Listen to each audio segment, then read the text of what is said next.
Now in Ottawa, mostly cloudy and -2. It's -4 in Smiths Falls. The wind makes it feel like -7. Here's what's making news in Ottawa and the Valley.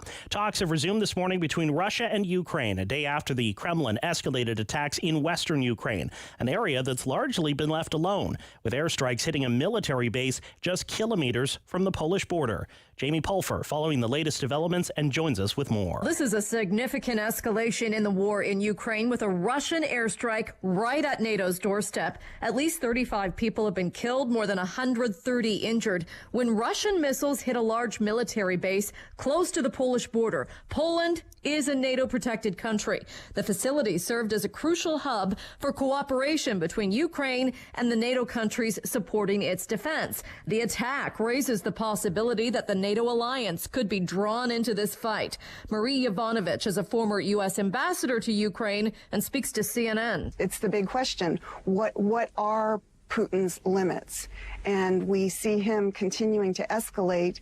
And I think we need to remember that it is Russia that is the aggressor. It is Putin that is driving this. A fourth round of diplomatic talks is happening via video link between Ukrainian and Russian officials, with hopes that it might open the way for more civilians to evacuate Ukraine as Russian forces pressure the capital. Several heavy explosions have been heard across Kyiv today, apparently Ukrainian air defense batteries aiming at either Russian aircraft or cruise missiles. There was a deadly shelling attack on a residential building in a suburb of Kyiv. In the east, another deadly strike has killed some 20 people in Donetsk. Jamie Pulfer, City News. City News Time 9:02. Top U.S. and Chinese officials are meeting in Rome to discuss the war in Ukraine. An American official said over the weekend Russia had asked China for military equipment to use in its invasion. White House National Security Advisor Jake Sullivan has bluntly warned China to avoid helping Russia helping Russia evade punishment from global sanctions that have hammered the Russian economy, and we'll be looking for limits today on what Beijing would do for Moscow. Provincial mandatory vaccinate or test policies for workers in schools, hospitals, and other settings are now over as of today. Ontario set to drop mask mandates in most public settings, including schools, next Monday. Ottawa's largest school board will meet tonight to discuss the future of face masks in the classroom. Even though the province has directed the school boards to end mask mandates, the Ottawa Carleton board is now exploring its options. Trustees will hear delegations from the public at tonight's meeting, which starts at 7 o'clock. Patrick Brown has joined the race to lead the federal Conservatives with a promise to heal the fractures that have erupted in the party over recent years. The 43-year-old Brown launched his campaign in Brampton, near Toronto, where he has served as the city's mayor since 2018. Brown pitched a campaign that offers a greater voice for caucus members and a bigger Conservative tent. City News Time 9:03. Time now for a check of your forecast and meteorologist Jill Taylor. It will be on the mild side for Ottawa, the Valley, Smiths Falls today. The wind will pick up out of the west-southwest. There will be some flurries at times, though, today, and especially for the late afternoon into the evening. The high near +4, -6 for the low. Tomorrow, some early morning flurries, the mainly cloudy and 3 degrees. And Wednesday up to 6 with a light southwest wind, mainly cloudy. For today, the high +4. Mostly cloudy right now in Ottawa, -3, -1 in Smiths Falls. The wind makes it feel like -8. I'm Jason White. For news anytime, follow up online at ottawa.citynews.ca.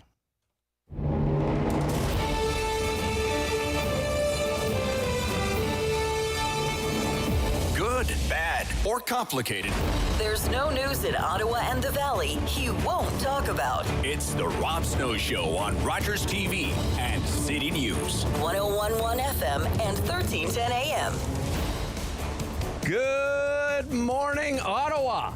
Welcome to the Rob Snow Show. Rob is off today. Whoa, what a day I've got ahead. This is Derick Fage, host of Daytime Ottawa on Rogers TV. 5 hours of talk radio ahead with Derick. I know you're all excited. David's excited. You're the hardest working guy in media. Woo! That's what they say, anyway. Wow, I got the call early this morning. Hey, Rob isn't coming in today. Can you make it? Sure, why not? Let's dive in. Boy, oh boy, there's lots to talk about. Let's dive into the news, because that's what we do on the Rob Snow Show. We dive into the news. It's a busy, busy news day today. Some fun news locally, some difficult news, of course, from abroad. Let's start with the lighter fare. It's a Monday, so let's just ease into the week, shall we? Let's ease into the week. Happy Valentine's Day, everybody. No, we did not take a time machine back to February the 14th. Nobody panic, okay? If you're in your car, don't worry. It is March 14th. It's March 14th. Don't steer off the road going, oh my God, I'm in another time zone. What happened? You heard me right. It's Valentine's Day 2.0 in the capital. You'll remember that city council decided to declare March 14th Valentine's Day round 2 in Ottawa because the real Valentine's Day in February, of course, marred by the presence of several hundred trucks and thousands of demonstrators blocking off Ottawa's downtown business districts. And since many restaurants, flower shops, salons, they weren't able to open last month, the city is hoping the do-over tonight will help bring some much-needed revenue into the city and breathe some life back into the core. Which, you know what, over the weekend, I was out of town, but heard from some friends that they were downtown. It was bustling.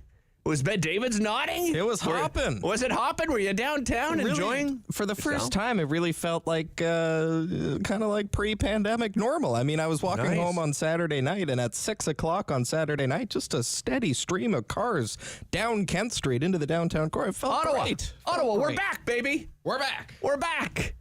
Oh, much needed. So was Valentine's Day. If you messed it up the first time, it's a do-over. Isn't that nice, though? Imagine you're thinking to yourself, you just absolutely ruined Valentine's Day back in February with your partner. Maybe you forgot about it. Perhaps you bought a crappy gift at the last second. Not that I can say that from experience, David, but let's just hypothetically that may have happened to people. I've heard it can happen. Yes, that's it. Yeah. That's it. By the way, this is all thanks to Vanier Councillor Matthew Fleury, my city councillor, noted romantic and lover of small business. So if you love the idea or hate the idea, just know that it's all Matt Fleury's fault. I'm kidding, Matthew. I know you're listening. You tune in all the time. Do you like this idea, David? I love it. I said at the time when Sam and I were on the air when this first broke, when the motion passed at council, I love the idea. Yeah, me too. More love. Why not? Love. We love love on the Rob Snow Show. Exactly. Do you celebrate? Are you a big Valentine's Day? I'm a bit of a romantic. I like to do the card and flowers and a nice dinner and all that. Nice, very nice. I'm the complete opposite. Oh, okay. I shouldn't say we as a couple are the complete opposite. We don't celebrate Valentine's Day. We kind of feel like, why aren't we being romantic throughout the rest of the year? I buy my wife flowers quite often, actually. I usually try to buy her flowers at least every 2 or 3 weeks, just because, right? Isn't that what we all should be doing, is celebrating our relationships all the time? Sure. I'm not against Valentine's Day, by the way. Don't call in during the talk back. Derick, against Valentine's Day. These restaurants need our help. Yes, I agree. They do. I will be enjoying a dinner out, not necessarily today. That's all. Actually, you know where I'm going to Cats tonight. So I guess I am celebrating Valentine's Day downtown. Cats? Yes. Like the musical? The musical Cats. Where are they doing Cats? The NAC, my friend. I didn't even know that. Yeah, I've never seen it. My wife has seen it. I'm a musical fan. Well, there you go. Something that perhaps you people at home didn't know about Derick. I was actually a Gleek. I watched the Glee. Listen, this is the kind of guy I am. I admit it. I was a Gleek. I enjoyed the Glee. Until we got into like season 4, the whole new group of them. I don't know. They lost me there. I can't remember. Maybe it's season 8 for all I know. It's all a blur now. Also in local news, the Ottawa Carleton District School Board is holding a special meeting tonight to debate whether or not the board should implement its own mask mandate for students once the provincial mandate is lifted next Monday, March the 21st. This is an interesting file. The school board has debated bringing its own restrictions a few times throughout the pandemic, but has never chosen to do so. They'll have to hear from the board's lawyers first to find out if they even have the authority to do it. I'm not necessarily sure they do, but this is something we'll be following, of course. And this all comes after Ontario Education Minister Stephen Lecce sent a message to all school boards in the province last Friday, basically telling them to fall in line, keep masks optional for all students and staff. On Friday, Lecce's office issued a statement in response to criticism of the plan to end masking in schools, which said school boards in this province are expected to implement this cautious plan coupled with the ongoing improvement of air ventilation within Ontario's classrooms, which, as I understand it, has gone well, actually. But we'll find out more in a little bit. Because, I'm not just bringing this up just to talk. We're going to talk about it during the Rob Snow Show further on. Some pretty strong language there, right, from the education minister. How does Ottawa's largest school board feel about that? We'll get some reaction from Ottawa Carleton District School Board Trustee Mark Fisher coming up in a few minutes. Let's turn our attention abroad. Some very difficult news out of Ukraine today. You've probably heard, listening to, because I know you haven't tuned into City News all morning long, right? A military base near the western Ukrainian city of Lviv was hit by a Russian missile attack on Sunday, killing at least 35 people. That's according to the Globe and Mail this morning. This base is known as the International Center for Peacekeeping and Security. It has housed Canadian troops in the past on training missions. Until it was attacked yesterday, it had been considered a safe zone. The site of the attack is just, by the way, this is what's very concerning, is just 20 kilometers from the Polish border, where millions of Ukrainians have fled for safety in the past 3 weeks. We also learned Sunday that American journalist Brent Renaud, a filmmaker on assignment for Time magazine, was killed in an attack on a city outside Kyiv. This is the statement from Time magazine. We are devastated by the loss of Brent Renaud as an award-winning filmmaker and journalist. Brent tackled the toughest stories around the world, often alongside his brother Craig Renaud. In recent weeks, Brent was in the region working on a Time Studios project focused on the global refugee crisis. Our hearts are with all of Brent's loved ones. It is essential that journalists are able to safely cover this ongoing invasion and humanitarian crisis in Ukraine. By the way, Renaud was 50 years old. This escalation, by the way, comes as there are new reports from the U.S. intelligence that say Russia has asked China for military assistance in its invasion of Ukraine. U.S. National Security Advisor Jake Sullivan will be in Rome today to meet with China's top diplomat Yang Jingqi. The White House said a little bit earlier, Russia, which calls its action on Ukraine a special, quote-unquote, operation, and China have tightened cooperation as they have come under strong Western pressure over human rights and a raft of other issues. Beijing has not condemned Russia's attack and does not call it an invasion, by the way. It has urged a negotiated solution. What does this all mean? Well, we'll be joined by China expert Charles Burton, former counselor at the Canadian Embassy in Beijing and senior fellow with the Macdonald Laurier Institute. And, of course, as you know, I'm not Rob Snow. I'm Derick Fage, but this is the Rob Snow Show. So we will be doing the Talkback Hour, 10 to 11 o'clock, an hour of your opinions. You can call us after the 10 o'clock news at 613-750-1310. A couple of topics in the mix today. I may throw in a third topic, which had me a little up in arms over the weekend. I'll get to that. First, the decision to drop masks in schools. Agree or disagree? The OCDSB meets tonight at 7 p.m. to discuss whether to make their own mask mandate for students and staff. And our question is simple. Would you like to see that happen? Would you like to see a mask mandate at schools? Do you think it's a little too soon? Especially coming off March break, right? There's part of the argument is we're coming off March break. A lot of, students have been certainly traveling, perhaps, gathering with friends and family and so forth. Or maybe you don't want to see it happen. That's why we do the Talkback Hour each and every day. 613-750-1310 after the 10 o'clock news. Speaking of the Ottawa Carleton District School Board, there's a wooded area behind Westwind Public School, okay? There's a letter landed in the mailbox of residents with the news that the wooded area behind this Stittsville school and behind these homes would be cut down within weeks. This is a thin strip of forest about 100 meters long, 30 meters deep. It's on the grounds of Westwind Public School on Hartsmere Drive. Last week, the school informed neighbors that most of the woods would be cut down before April 15th to make room for a play area and small sports field, leaving a smaller wooded area and a buffer of trees. It's also, they've also talked about it being a dangerous area. The woods, how dangerous the woods can be. Jump out at you at any time. The Woods. It's in there. It's probably some kind of horror movie just called The Woods.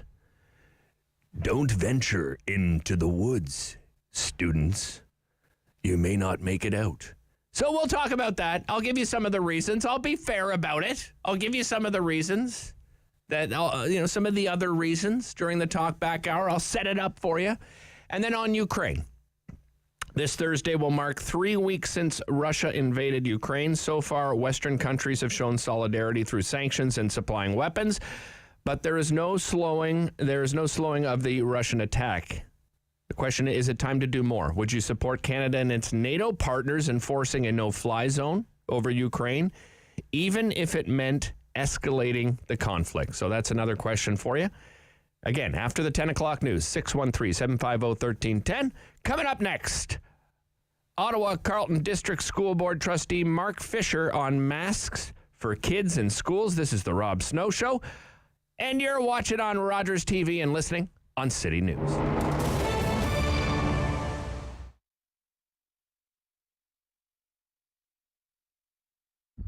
We just took over this business about a few weeks prior to the pandemic.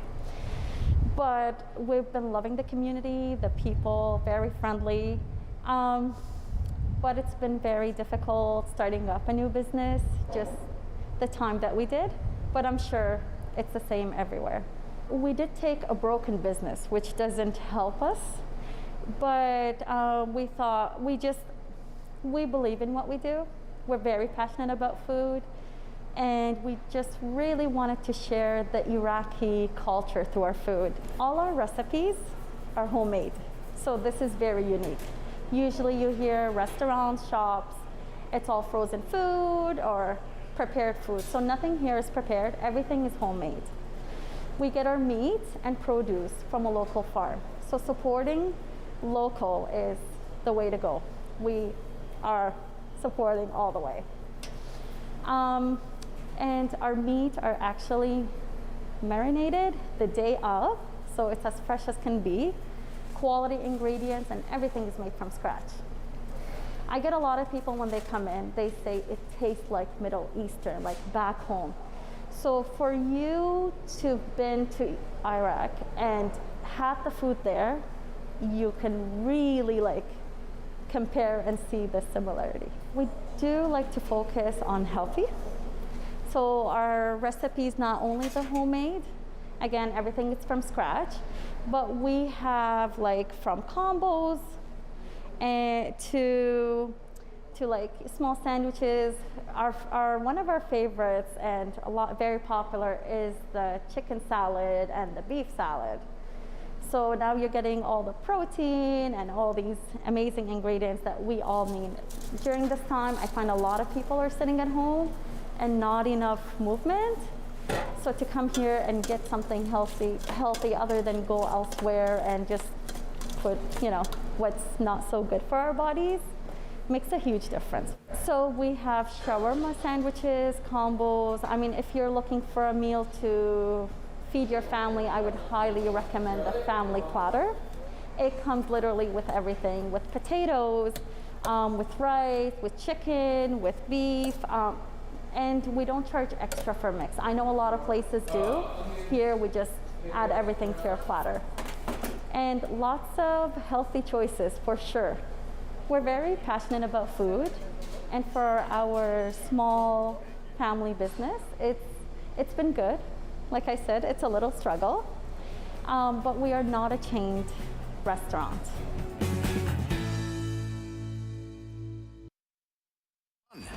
The Rob Snow Show returns on Rogers TV and City News 101.1 FM and 1310 AM. Welcome back to the Rob Snow Show. Derick Fage here from Daytime Ottawa on Rogers TV. Filling in for Rob today. Rob is off today.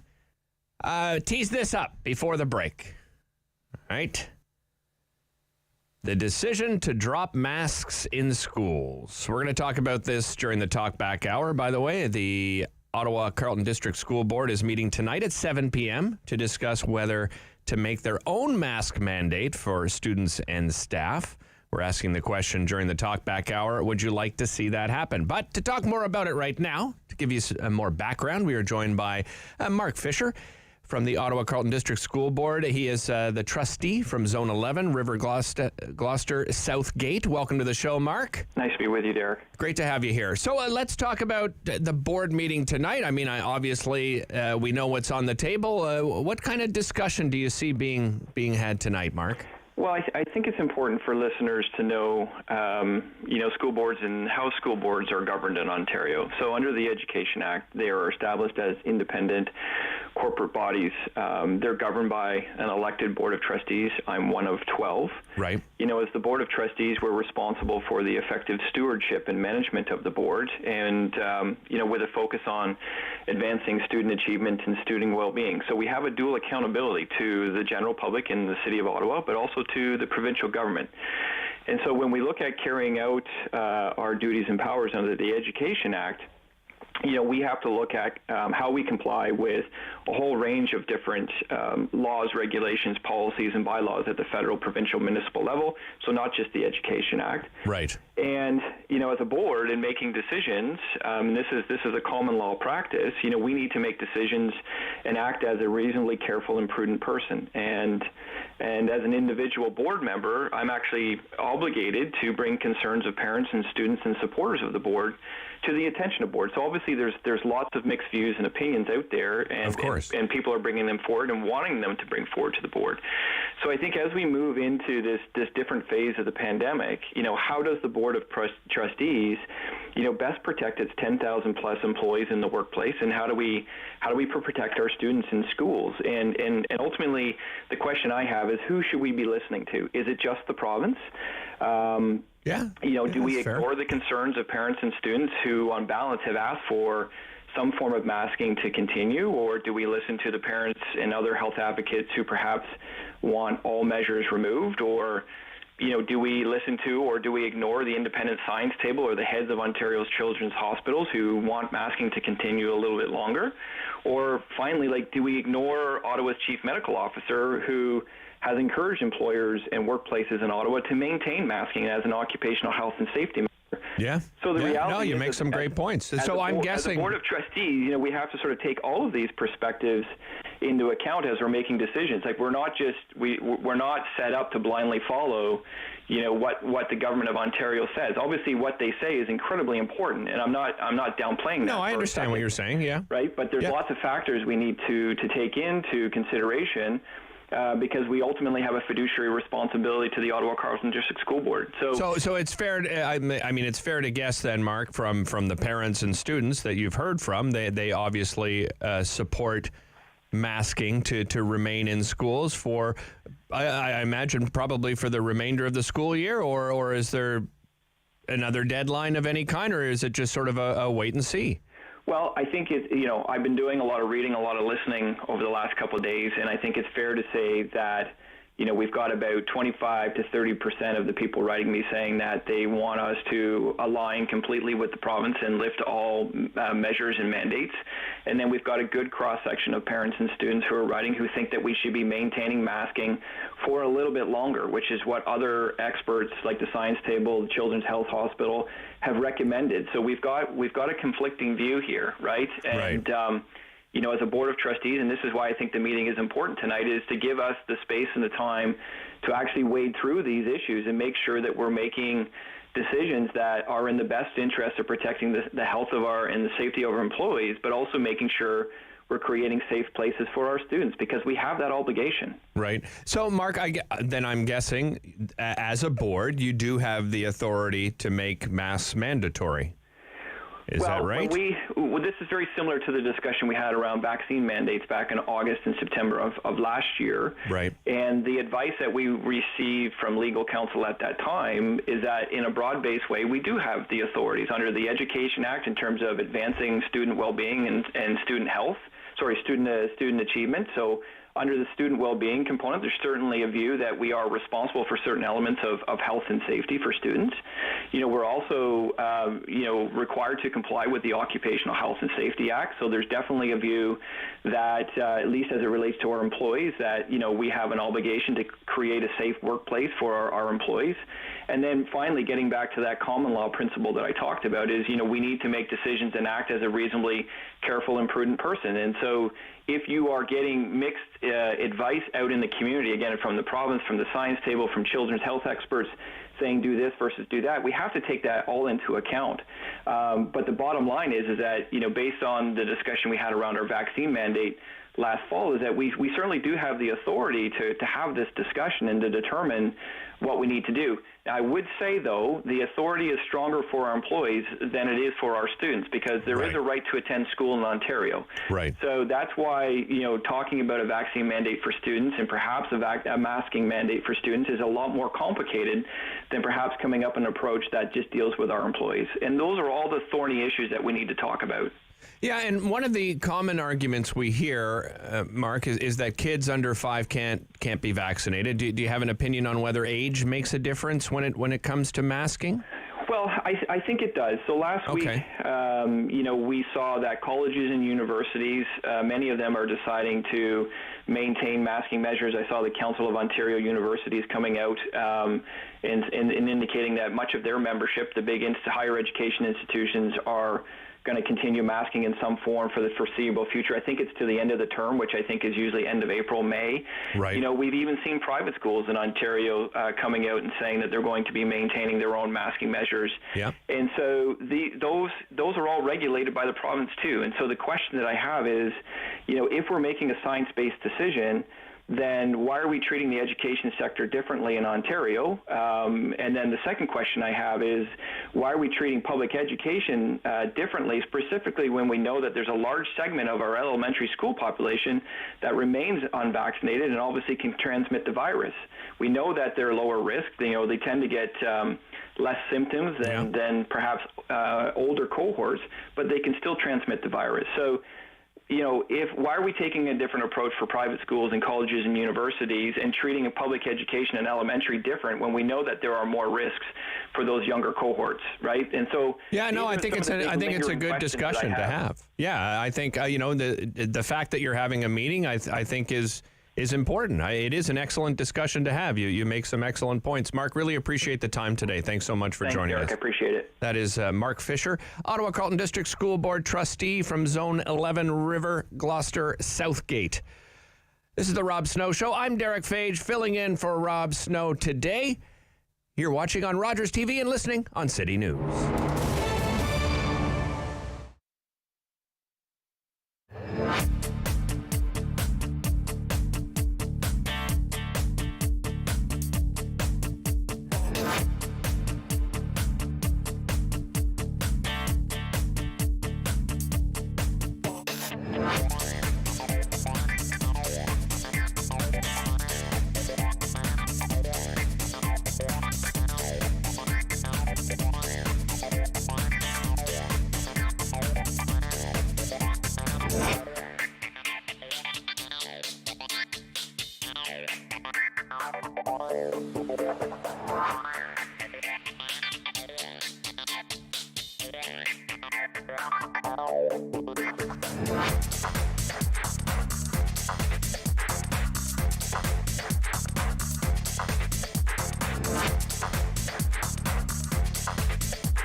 news in Ottawa and the Valley. This is City News, now on 101.1 FM and 1310 AM. This is Monday, the 14th of March. Good morning, I'm Jason White. Right now in Ottawa, mostly cloudy, -3. It's -1 in Smiths Falls. The wind makes it feel like -8. Here's what's making news this hour. Ottawa's largest school board will discuss the fate of masks in the classrooms. A special meeting of the Ottawa Carleton District School Board scheduled for 7 tonight. Ontario's mask mandate in schools is scheduled to end 1 week from today, but the board is exploring its options. OPP have identified the 5 people killed in a weekend collision on the 401 near Trenton. The collision involved a van and a transport truck early Saturday morning. 5 people pronounced dead at the scene, 2 other passengers taken to hospital with serious injuries. All of them were from the van, the driver of the transport uninjured. The 5 people who died were all students from India who'd been studying in Montreal and the Toronto area. Some Ottawa area healthcare workers will protest this morning outside the office of Ottawa Nepean MPP Lisa McLeod to get her to push the Ford government to repeal Bill 124. The bill contains a 1% wage cap, but the union CUPE argues it's more like a 4% wage cut last year and another this year when you factor in inflation. And this is Valentine's Day 2.0. Ottawa taking another stab at the Day of Love today and tonight after the convoy occupation kind of killed the mood for downtown restaurants 1 month ago. City News Time 9:31. I'm Jason White. For news anytime, follow up online at ottawa.citynews.ca. He's a pillar of community opinion. The Rob Snow Show returns On Rogers TV and City News. 101.1 FM and 1310 AM. That is correct. He's a pillar of community opinions. Rob Snow, that is. This is Derick Fage, not Rob Snow. Derick Fage filling in for Rob today. One of the many angles of the conflict in Ukraine we continue to follow is what it means for China and the West's relationship with China. Required reading, Rob calls it, right? Required reading. In today's Globe and Mail, from Macdonald Laurier's senior fellow Charles Burton, a column titled China's Potential Long Game, First Dominate Russia, Then On to the Arctic.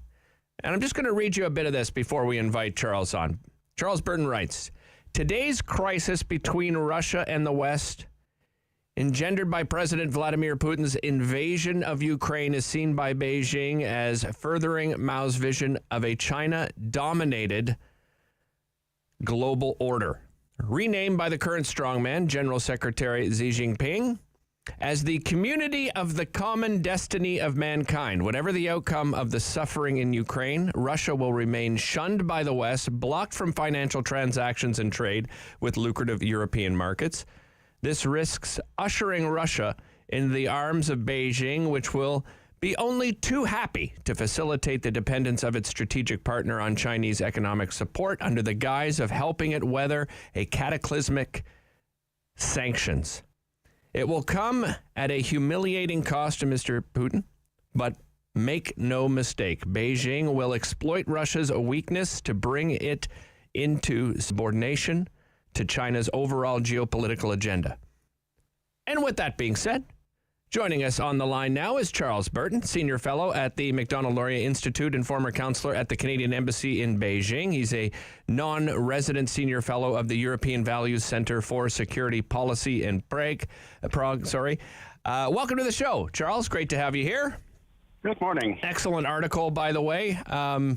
Let's go into some more detail here. So, obviously, there is a strong possibility that China will offer military assistance. How strong do you think that possibility is?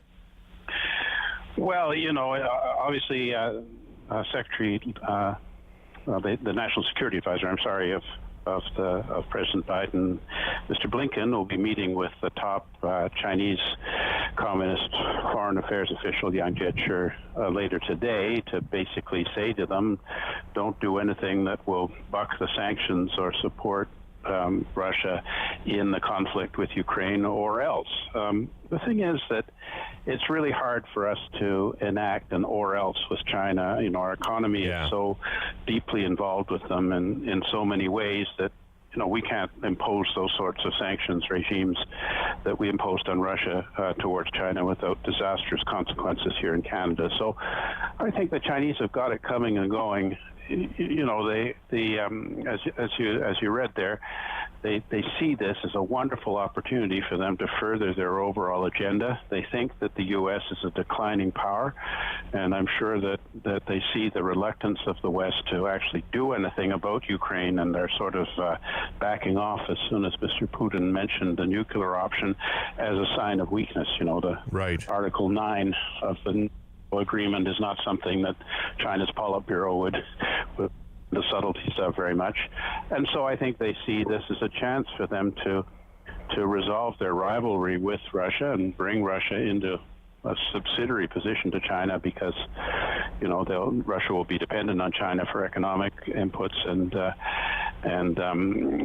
for support, and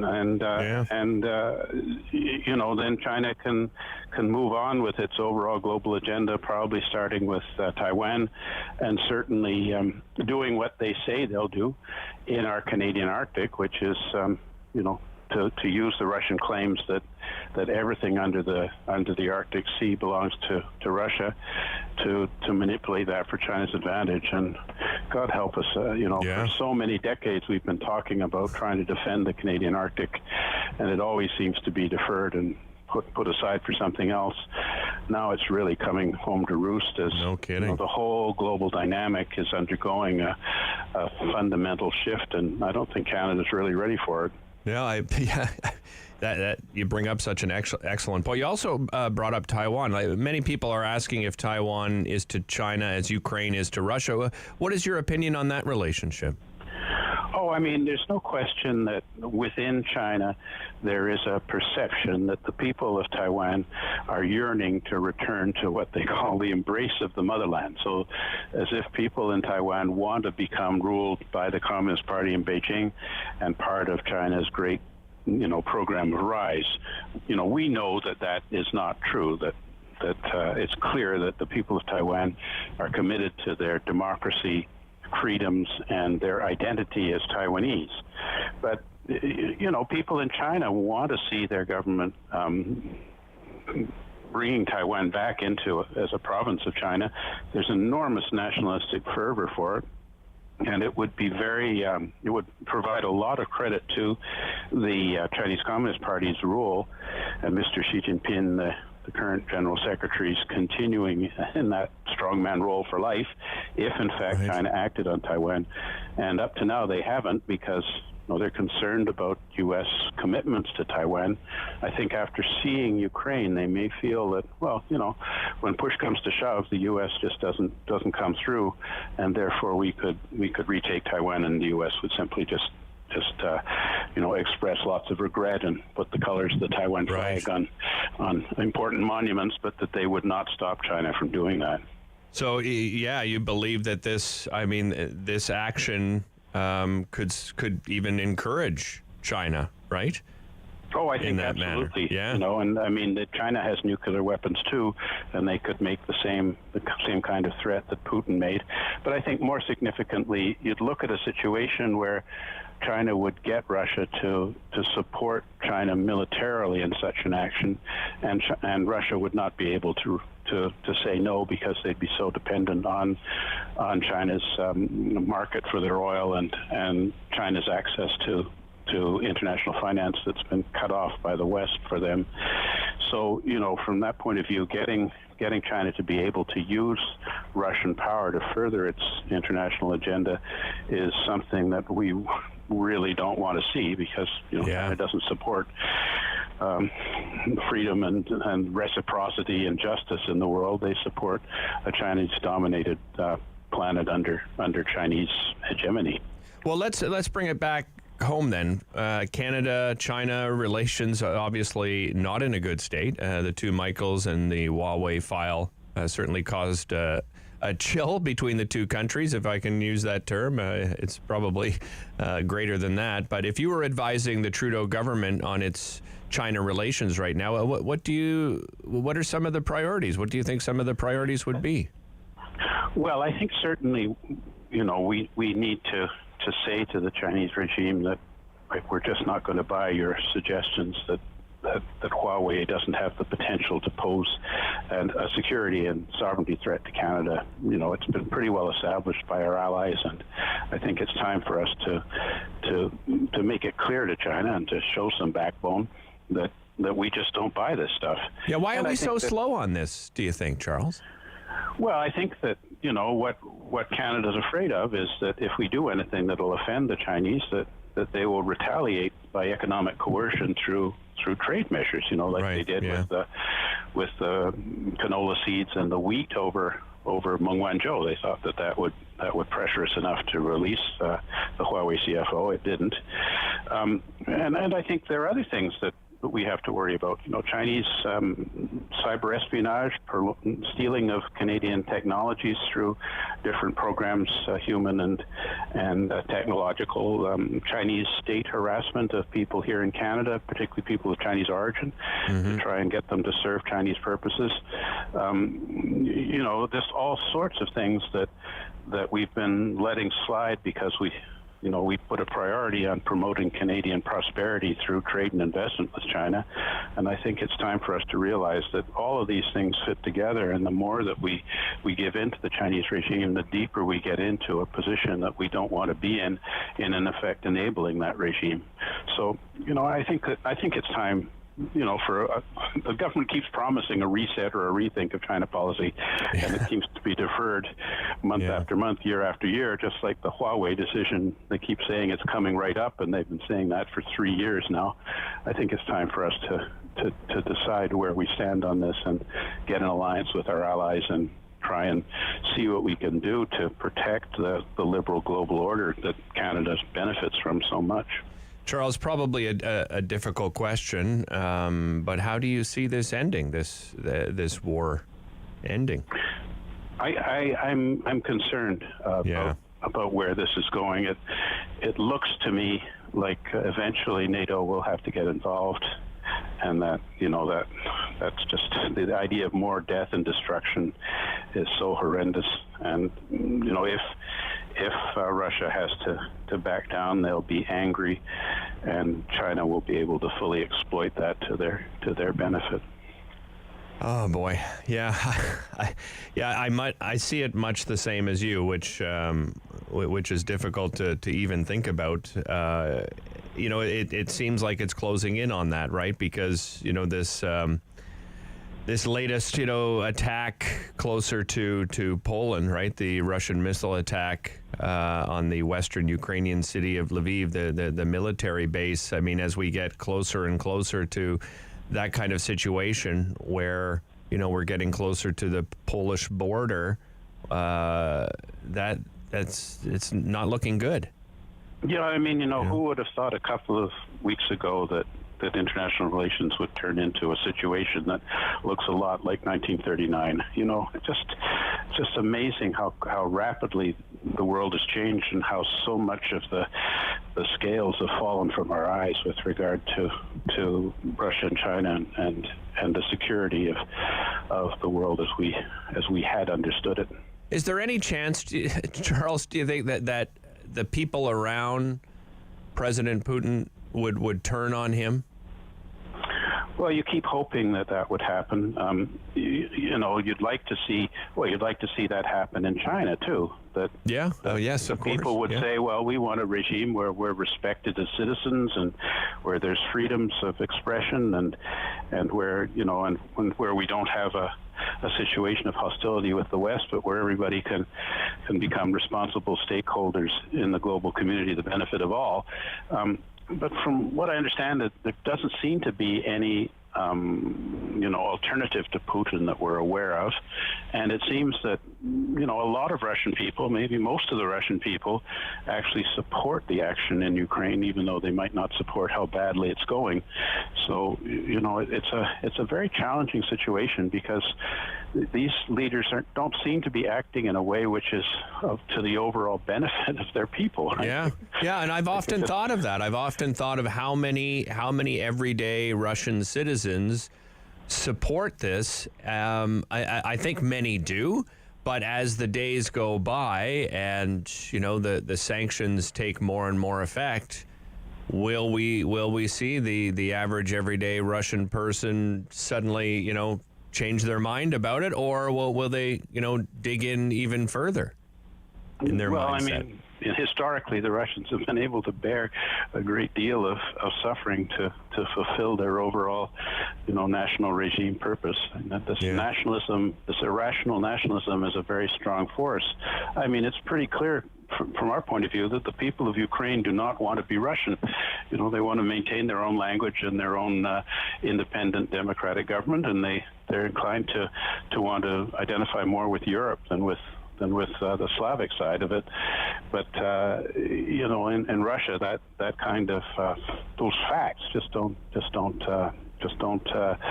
wash with people any more than people in China are able to accept that the people in Taiwan just don't want to be part of the People's Republic of China. It's about ideology, and for ideology, people are prepared to make a lot of sacrifices, both in war and in terms of economic hardship. Yeah. Charles, a real pleasure having you on the show today. Thanks so much for spending time with us. Good to speak with you. Take care.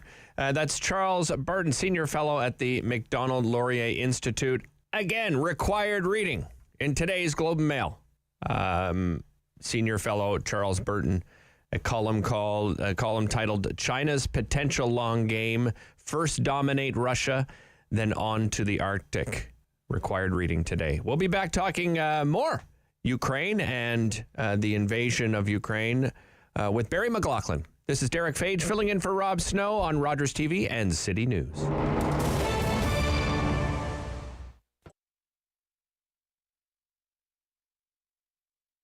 When you've lost your breasts, you've sort of lost part of yourself. And then all at once you're losing your hair. You don't know who you are anymore. You want to feel like yourself again. So I think that the store, a mastectomy store, is essential because you've lost your identity. And then all at once you're looking for a wig, you need a headscarf, you need a camisole.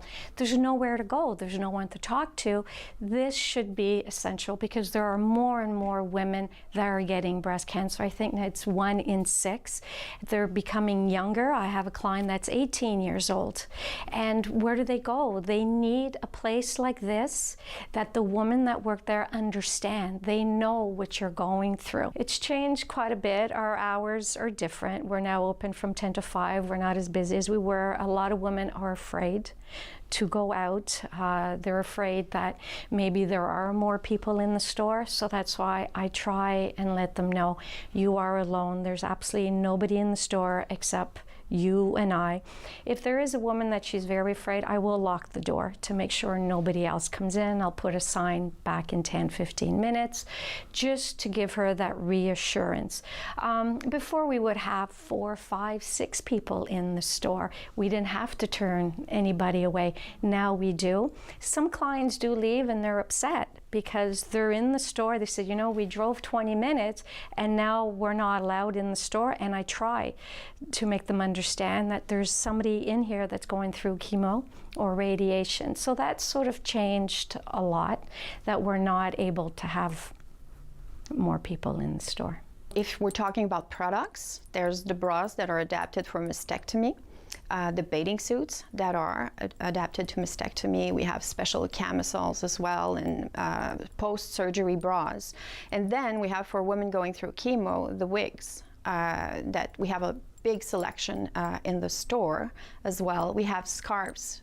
Some women don't feel comfortable wearing a wig. They prefer to wear a scarf or a hat, so we have a huge selection of that as well.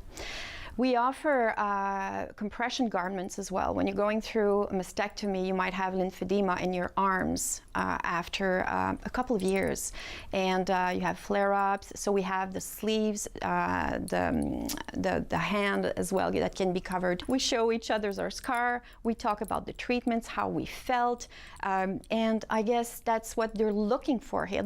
That's what makes us special.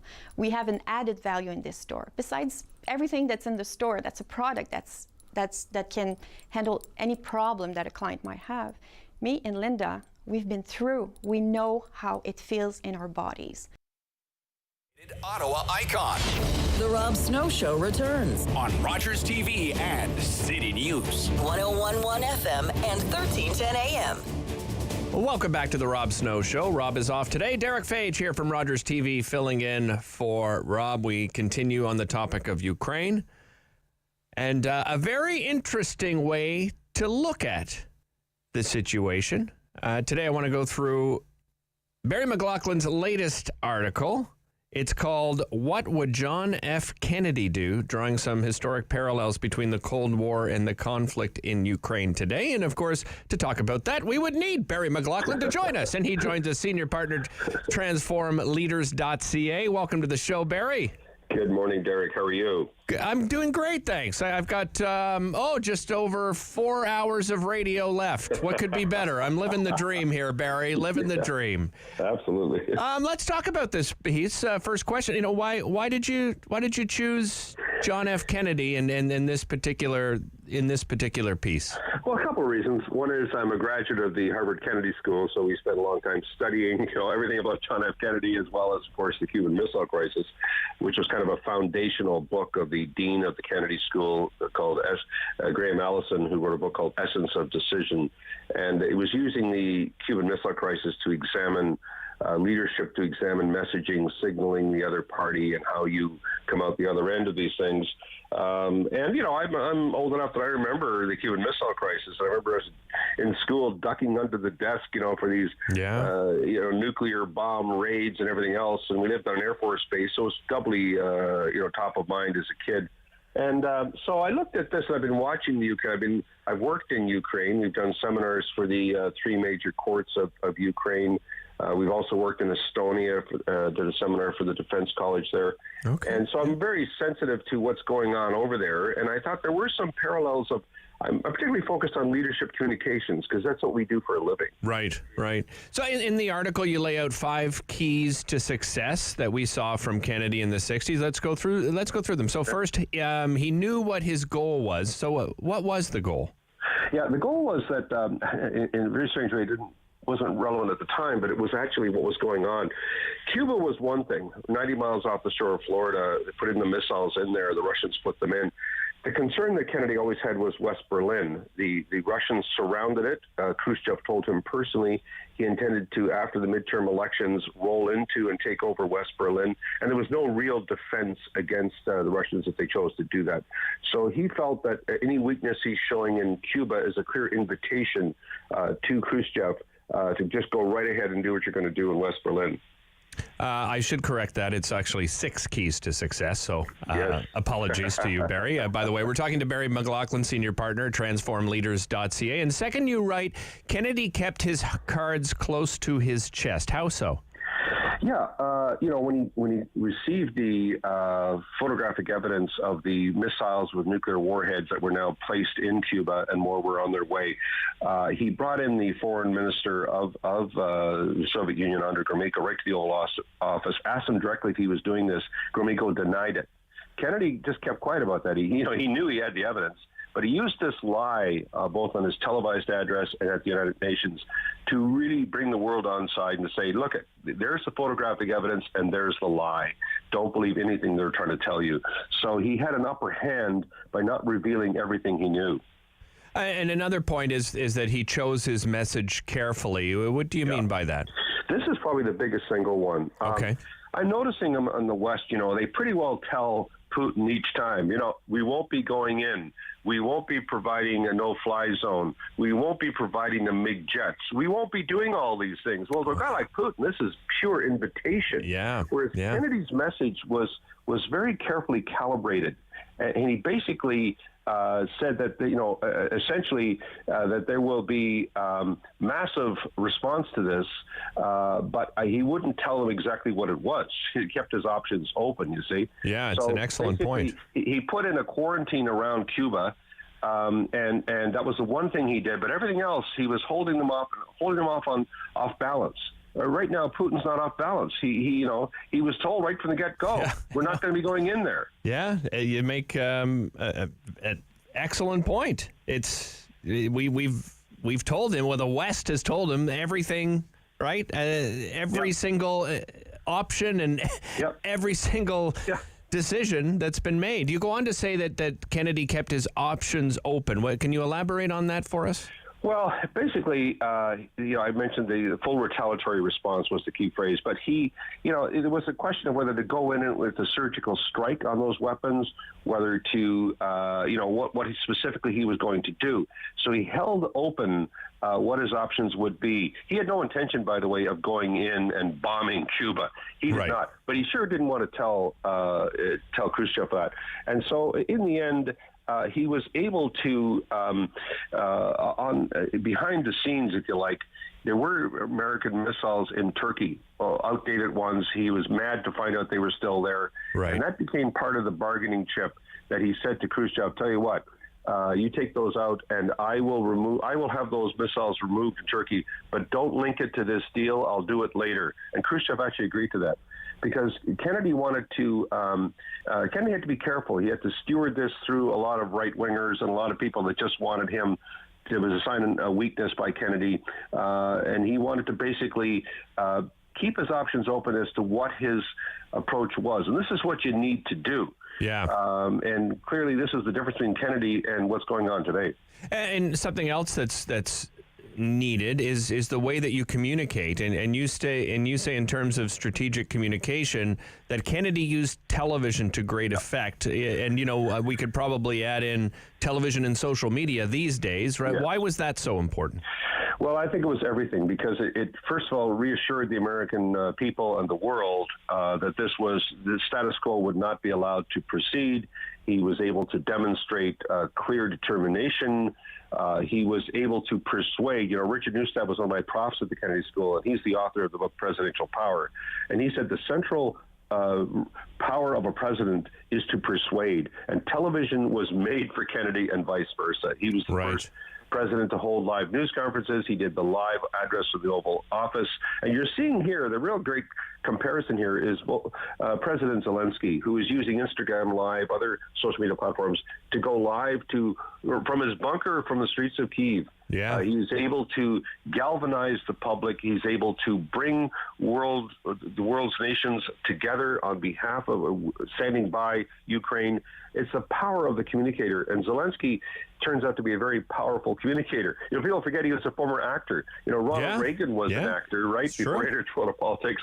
And the great line when someone asked Reagan, how can an actor be a president? And Reagan replied, well, how can a president not be an actor? It's a great line, and it's true.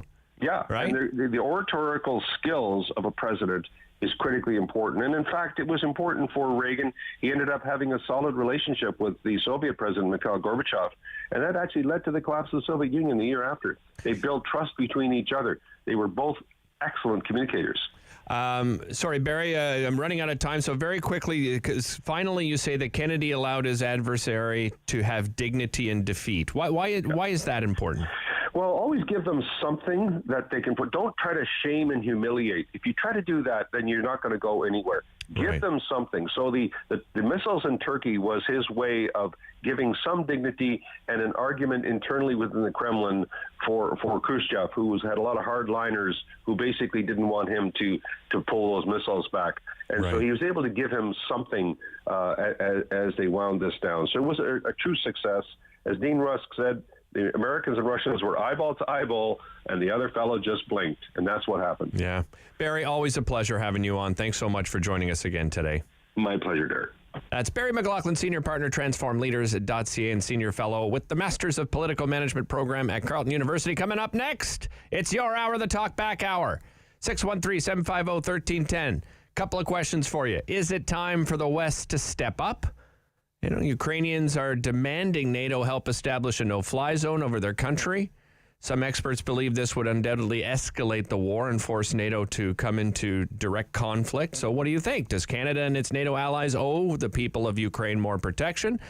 If it means more planes battling in the skies, but fewer buildings bombed on the ground, is it worth it? What should Canada do? What do you want to hear from Prime Minister Trudeau? Well, we'll talk about that, and I might throw in a couple of other things to chat about. We know that the Ottawa Carleton District School Board is meeting tonight on whether they have the authority to implement their own mask mandate, with March 21st just around the corner. Again, this is Derick Fage filling in on the Rob Snow Show. Our number, 613-750-1310. Call us after the news, and the news is coming up right now here on City News.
Number one for local news in Ottawa and the Valley.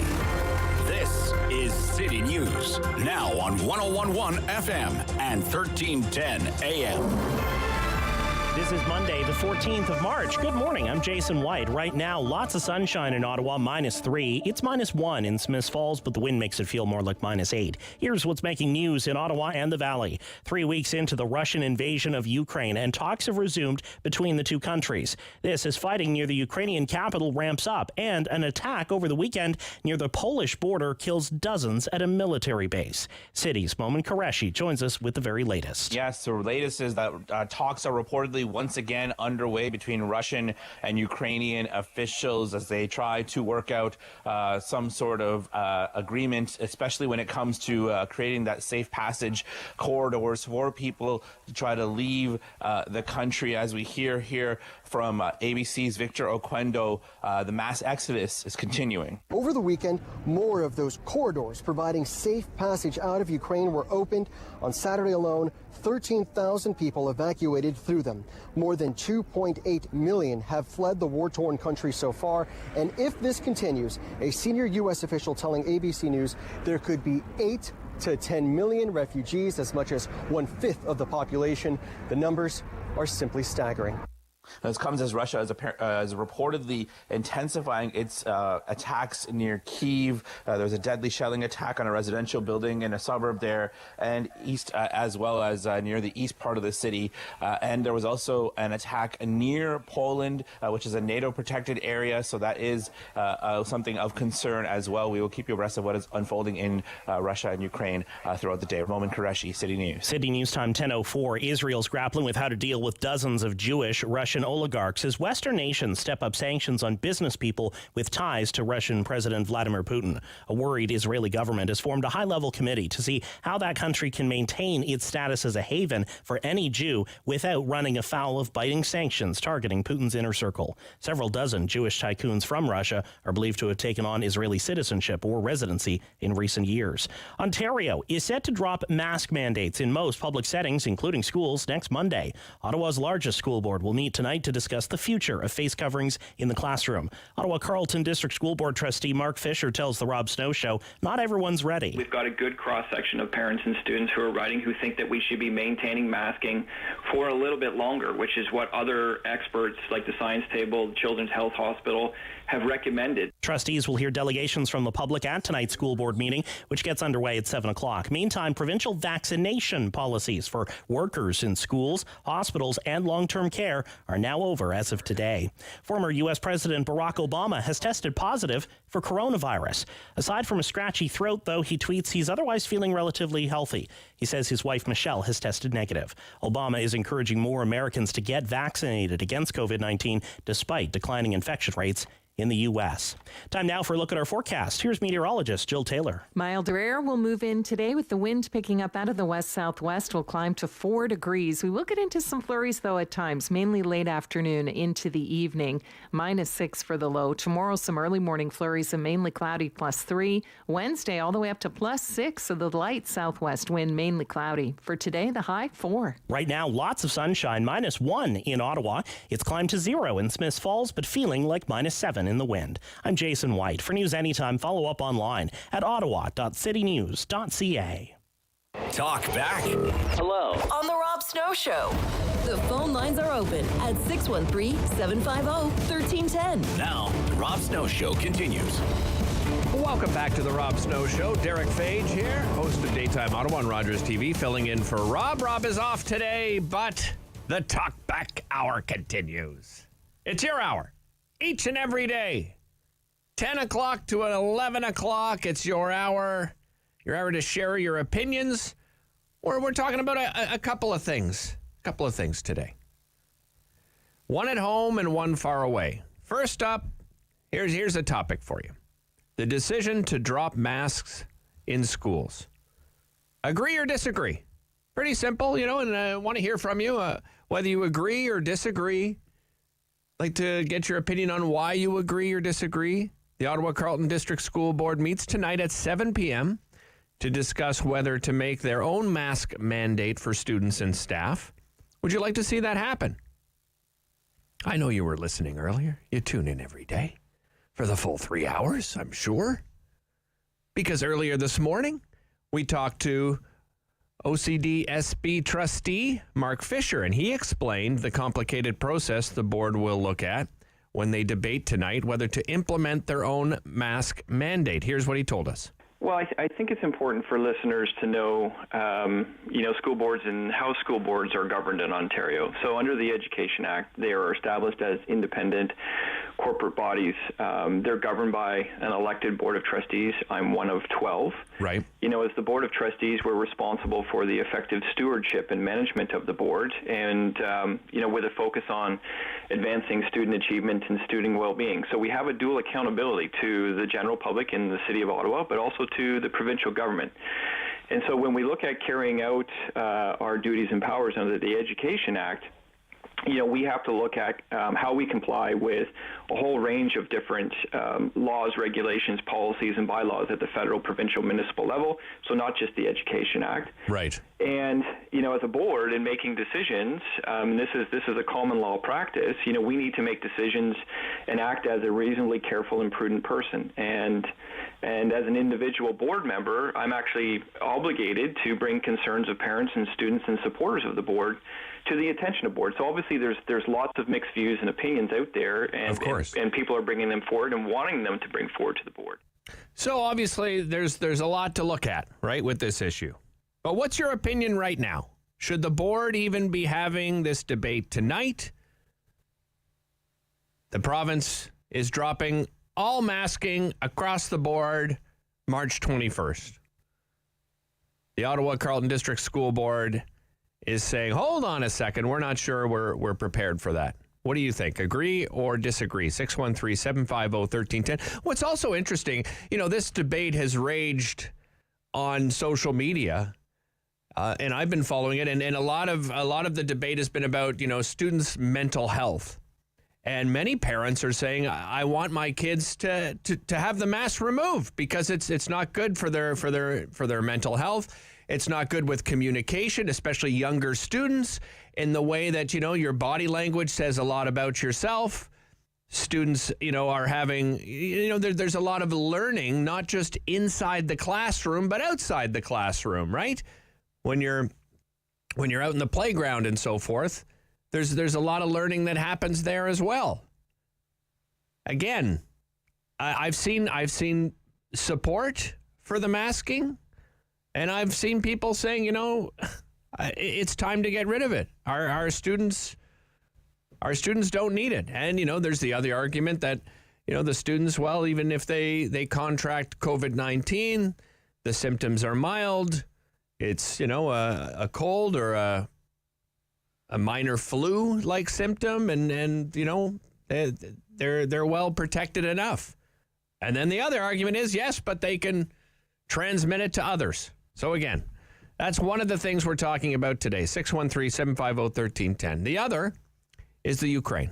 2.8 million people have now fled the country, hundreds of civilians killed, and Russia continues to intensify its attack on the capital city of Kyiv. Is it time for the West to step up? Ukrainians are demanding NATO help establish a no-fly zone over their country to limit the bombing of civilian targets. Some experts believe this would undoubtedly escalate the war and force NATO to come into direct conflict with Russian troops. What do you think? Does Canada and its NATO allies owe the people of Ukraine more protection, even with the risk it may escalate the conflict? We have seen polls showing that many Canadians think it is worth the risk. If it means more planes battling in the skies, but fewer buildings bombed on the ground, is it worth it? What should Canada do? What do you want to hear from Prime Minister Justin Trudeau? So those are a couple of questions. I'll throw in another in a little bit, but let's head to the phones. Again, 613-750-1310. Decision to drop masks in schools, agree to disagree. Let's head over to Matt on line 1 who wants to talk masks. Matt, thanks for listening in and tuning in. What are your thoughts on this, Matt?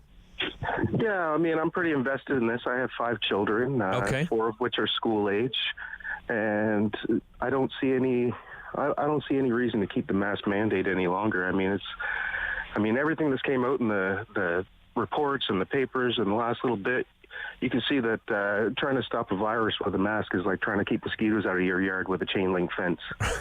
It just goes right through. Yeah. I understand where you're coming. It does provide some protection. There's no doubt about that. But what are you hearing from your kids? Behind it in the beginning was for it to stop water droplets from speaking moistly. You remember our Prime Minister saying? Yes, I recall. That was that was rather embarrassing. Then we figured out it was aerosolized, so a mask is not going to stop it. Anybody who smokes or has breathed through a mask in the wintertime can clearly see that their breath goes right through it and all around it. Matt, what about what you're hearing from your kids? What's the perspective from your children? Well, when I told them that Friday was going to be the last day that they were going to be wearing masks in school, they all jumped for joy. Okay. They miss seeing people's faces. And with young kids, like we pulled our second youngest out of preschool. Okay. And with the second youngest out of preschool, because he was having a hard time communicating with the preschool teachers. He couldn't read their faces, their expressions, and he was having a terrible time. Yeah, I've heard a lot of that. Yeah, all the rest of our kids have gone to preschool and school, and they had a marvelous time, learning and playing with friends. And this seemed to be a really bad experience for them. So yeah, no, I appreciate your opinion, Matt. Thanks so much for calling in today.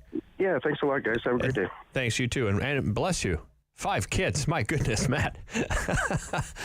Holy, I've got 2, and I think my hands are full at times. 5 kids, good for you. Our number here, 613-750-1310. We have a couple of lines open here, couple of topics. Decision, as we were just talking to Matt about, to drop masks in schools. Agree to disagree. The Ottawa Carleton District School Board is having a meeting at 7 p.m. tonight to discuss whether to make their own mask mandate for students and staff. We're also talking Ukraine. Is it time for Canada and its NATO allies to step in? What do you think?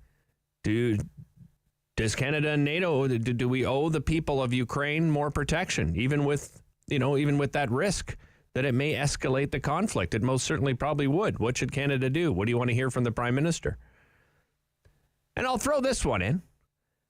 This was one that, a story that caught my eye. It's just one of those frustrating ones. The woods, a thin strip of woods, which is about 100 meters long and 30 meters deep on the grounds of Westwind Public School on Hartsmere Drive out there in Stittsville.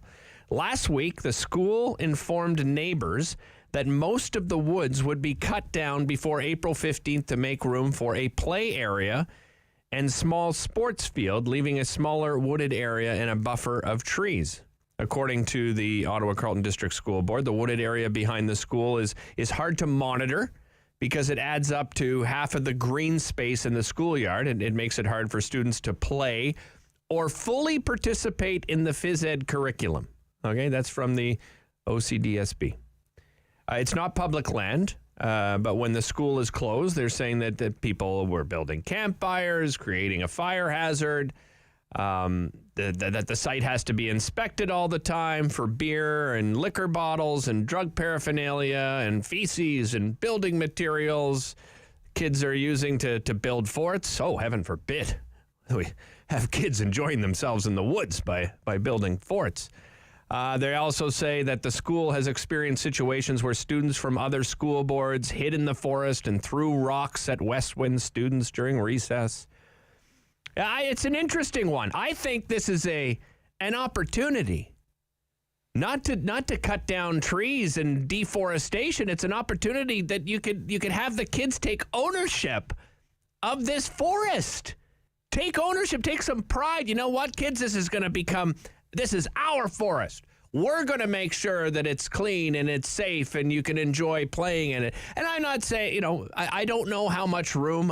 Quite frankly, I want to go out. And if you live in the area, I would love to hear, how big is the play area? Are they exaggerating the fact that they don't have enough room to play? Love to hear from you on this topic. I've got more to say about it, I'll tell you that. 613-750-1310 is our number. We're going to take a quick break here. We'll be back on the Talk Back Hour here on the Rob Snow Show. I'm Derick Fage, filling in right here on Rogers TV and City News.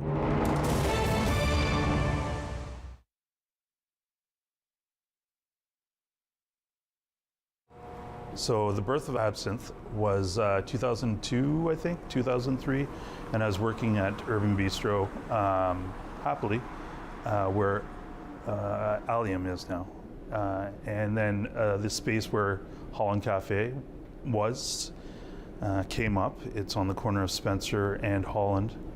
And I spoke to the landlord, and there's a lot of interest from a lot of other people, but he and I just, got along super well, and he put a lot of faith in me. So Carmen Turner is his name. He gave me the lease to the place and really pretty much gave me all the equipment in the place. I was really lucky. I've been really lucky with landlords that way, actually, both my current landlord and Carmen Turner. Because if there hadn't been Carmen Turner, there wouldn't have been Absinthe. So we were there for a few years and just sort of outgrew the place. And then now we're here. It's obviously been tough, and it's been tough for everyone. I mean, that's been the big democratic sweep of, like, in restaurants and the hospitality and the arts that we were talking about earlier. It's like everybody's been impacted pretty much the same. From everybody that I talked to, we're down 80%. We're climbing out now. I think one of the saddest things is like everybody, we went down to 2 employees from 25, and we're now at 4, and we're bringing 2 new people on this week, so we'll be at 6. So it's little steps. So it's been tough. It's I've got the most expensive clubhouse ever here, because some days you come and you don't do any business, but you're here. But I'm grateful for what I do have. I think everybody's optimistic now, not necessarily just about the vaccine, but about like the vaccine, spring, being able to be outside. I think you're going to see a lot of like pop-up things happen in parking lots and on sidewalks and all. And like that, rather than being actually inside somebody's commerce. I think we'd like to take it outside. I know my staff would. My staff like the outdoors now, all of a sudden, all 4 of us. 6 soon. But we'll be doing some business in the patio in the parking lot, and we have a patio out front. And I think I hope other restaurants and stores will do the same. I hope that they take advantage of like the sidewalk and doing sort of, guerrilla marketing and stuff like that, and really shaking it up a bit. You can find us at Absinthe Cafe at 1208 Wellington Street West in Hintonburg, and you can find us online at absinthecafe.ca. On the Rob Snow Show. Have your say and call now. 613-750-1310. Welcome back to the Rob Snow Show. It is the Talk Back Hour. 10 to 11 o'clock every day. 613-750-1310 is the man said. That's the number to call. We're talking a few things. Masks in schools. The decision to drop masks in schools. Agree or disagree. Ottawa Carleton District School Board meeting tonight at 7 to discuss that. And I just brought up another topic. The woods at this school in Stittsville, Westwind Public School. That's on Hartsmere Drive. Last week, the school informed neighbors that most of the woods would be cut down before April 15th to make room for a play area and small sports field, leaving a much smaller wooded area and a buffer of trees in that area. And that strip is about 100 meters long and 30 meters deep. A lot of neighbors, obviously, that back onto this wooded area, not very happy about that because they're losing their buffer right between that and the school. We have Nancy calling from Stittsville. And Nancy, I understand your kids went to Westwind Public School. Hi, yeah. Hi, Nancy. They did. Tell me about it. So is this a rather small play area and sports field area around? It's a long play area. Okay. But, the biggest issues, my kids, of course, attended school there from the time they opened up the school. Okay. I don't know how many houses there are in behind the school. I'm going to say maybe 6. Okay. I feel that those people can put hedges up as a barrier. There's always been an issue with the forest, trying to keep the kids out of it, ticks, poison ivy. I just think that they'll get a lot more out of tearing it down. Really? Maybe the school could, accommodate those houses and put some hedges up. Perhaps, yeah.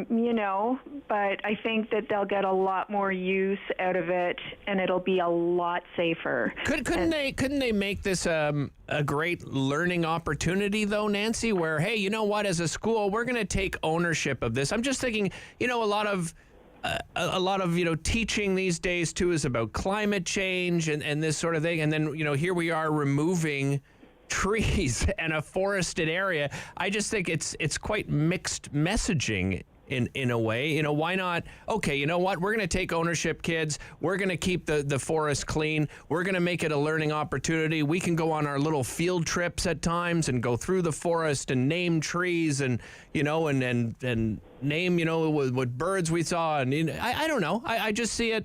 I see it in a different way here. Well, they could. I think you'd need to take a drive by, and then you'll understand what I'm talking about. Okay. It's within a residential area. Given Right. what they have torn down in the Stittsville area in regards to the forests.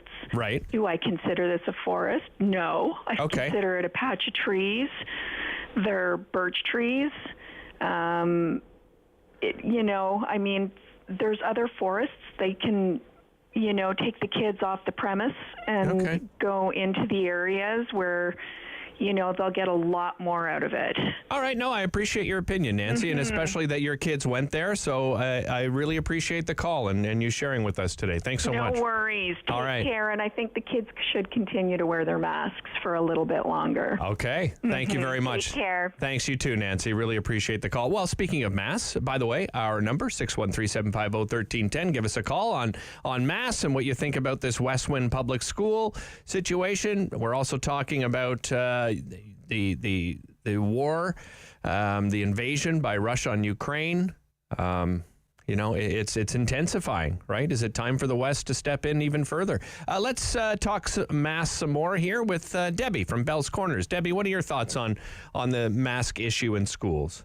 Oh, good morning, Derick. Good morning. I think it's time for the masks to come off. Okay.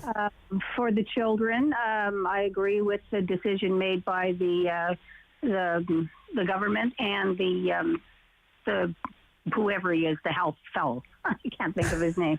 Kieran Moore. Dr. Moore, yes. Dr. Moore. Yeah. And I just feel that with so many children vaccinated, and I just read the numbers in the Citizen. Okay. Over the weekend, it's like 80-some% of 5-year-old plus have been double vaxxed, or 82%, and then 80-some%. So we're in the 80s. Right. 90% of us, and we know that all the teachers have been vaccinated. We know all the bus drivers have been vaccinated, or they wouldn't be working.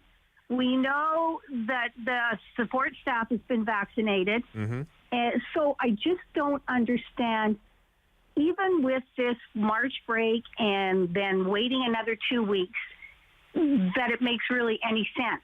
We either trust these vaccines and we trust what we're doing, or we don't. I don't particularly think it's good to carry it on any further. At some point, you just have to let it go. And so I don't agree with it. Take them off. But if you want to wear them, I mean, that's what that's what they're saying as well, right? I mean, even outside of school. Listen, if you still want to wear your mask grocery shopping, go for it, right? Exactly. And I might very well. Maybe I think I probably will. I'm going to take a cautious approach. I'm going to wear my mask probably to the grocery store, and in some settings I will, in some settings I won't. Yeah, right? It's just how I feel. Yeah. And I think that's the point that we have to get to.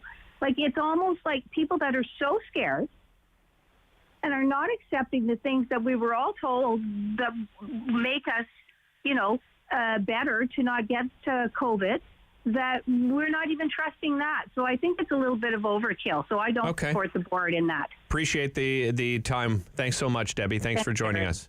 Really appreciate it. Hey, give us a call. We have some lines available. 613-750-1310 is the number. Talking about 3 different topics today. Ukrainians are demanding NATO help establish a no-fly zone over their country to limit the bombing of civilian targets. Some experts believe this would, certainly escalate the war and force NATO to come into direct conflict with Russian troops. And we want to know what you think. Does Canada and its NATO allies owe the people of Ukraine more protection, even with the risk it may escalate the conflict? Some polls showing that most Canadians, they do think it is worth it, even if the conflict is escalated. Other question we have is masks, right? Talked to Mark Fisher a little bit earlier on in the show, a trustee with the Ottawa Carleton District School Board, and he explained the complicated process the board will look at when they debate tonight about whether to implement their own mask mandate. So obviously they have a lot to talk about. But we want to know, what's your opinion right now? Should the board even be having this debate? And we heard from Nancy, whose kids went to West Wind Public School out there in Stittsville. There's a thin strip of a forested area, about 100 meters long and 30 meters deep.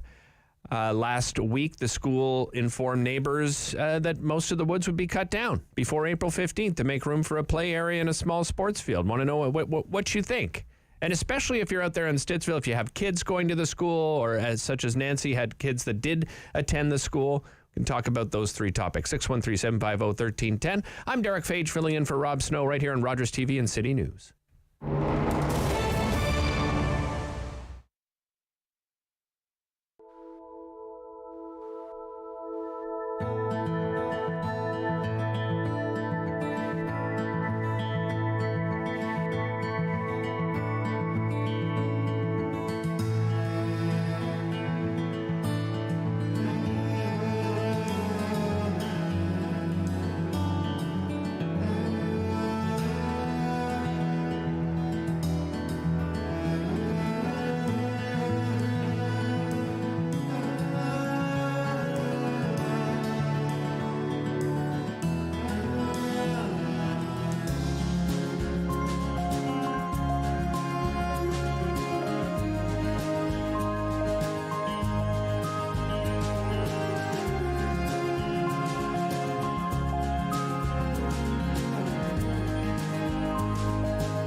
news in Ottawa and the Valley.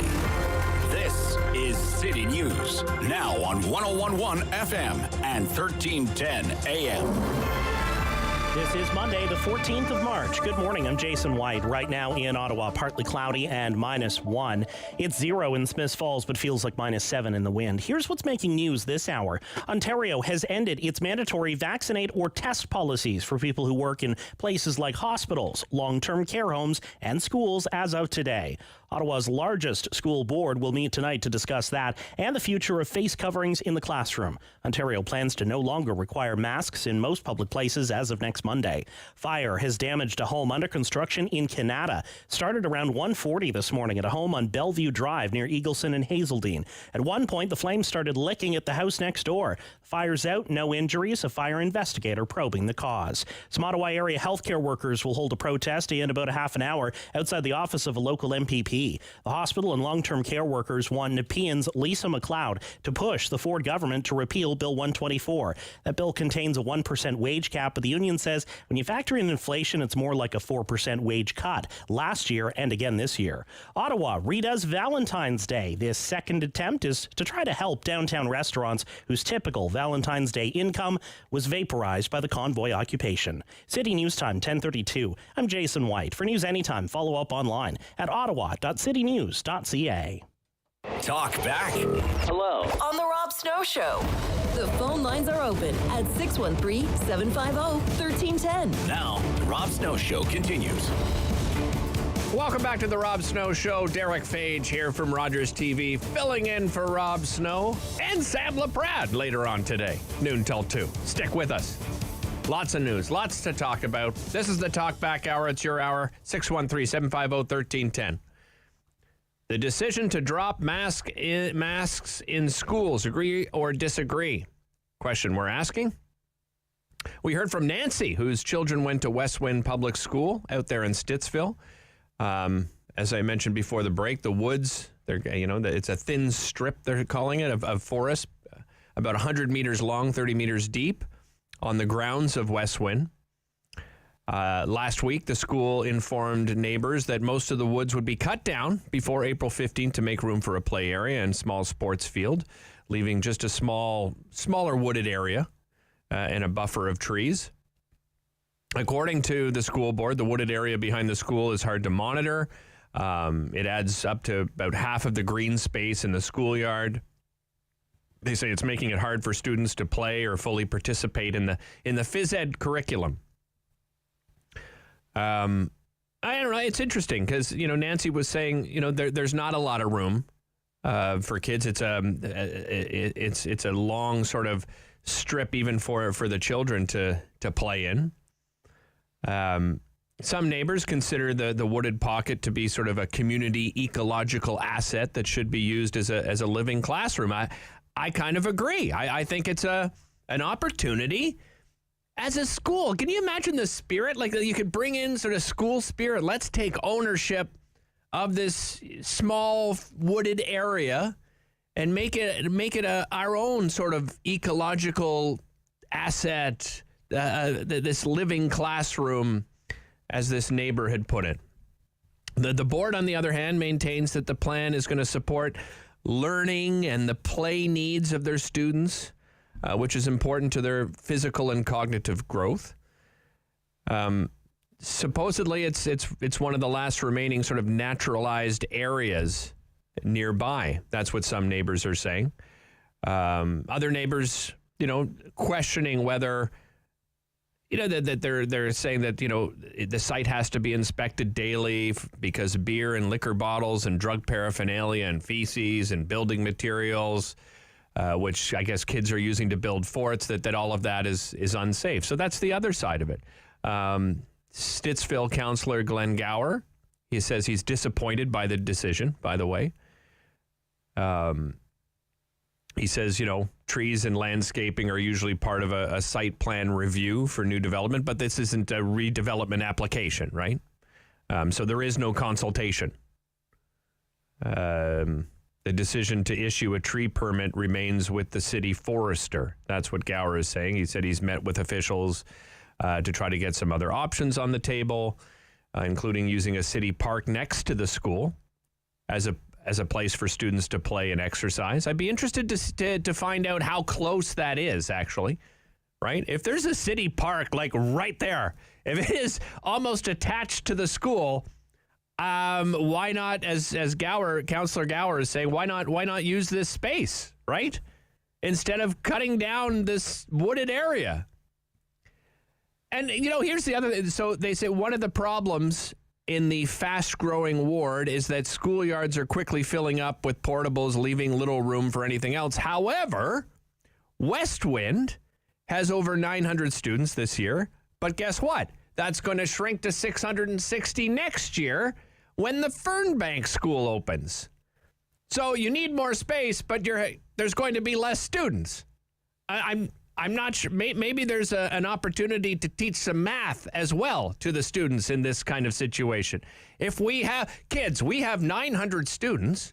We're going down to 660 students. Does that mean we need more space or less space for our students? I just can't wrap my head around what the school board is thinking here. I mean, you could ask any kid. You could line up 100 kids and ask, hey, what's more fun, a field or a forest? Yes. How does field beat forest? Field never beats forest. That's how. David, I don't understand. And I really do think, I'm just thinking about when I went to school and, some of those things that resonate with young people, right?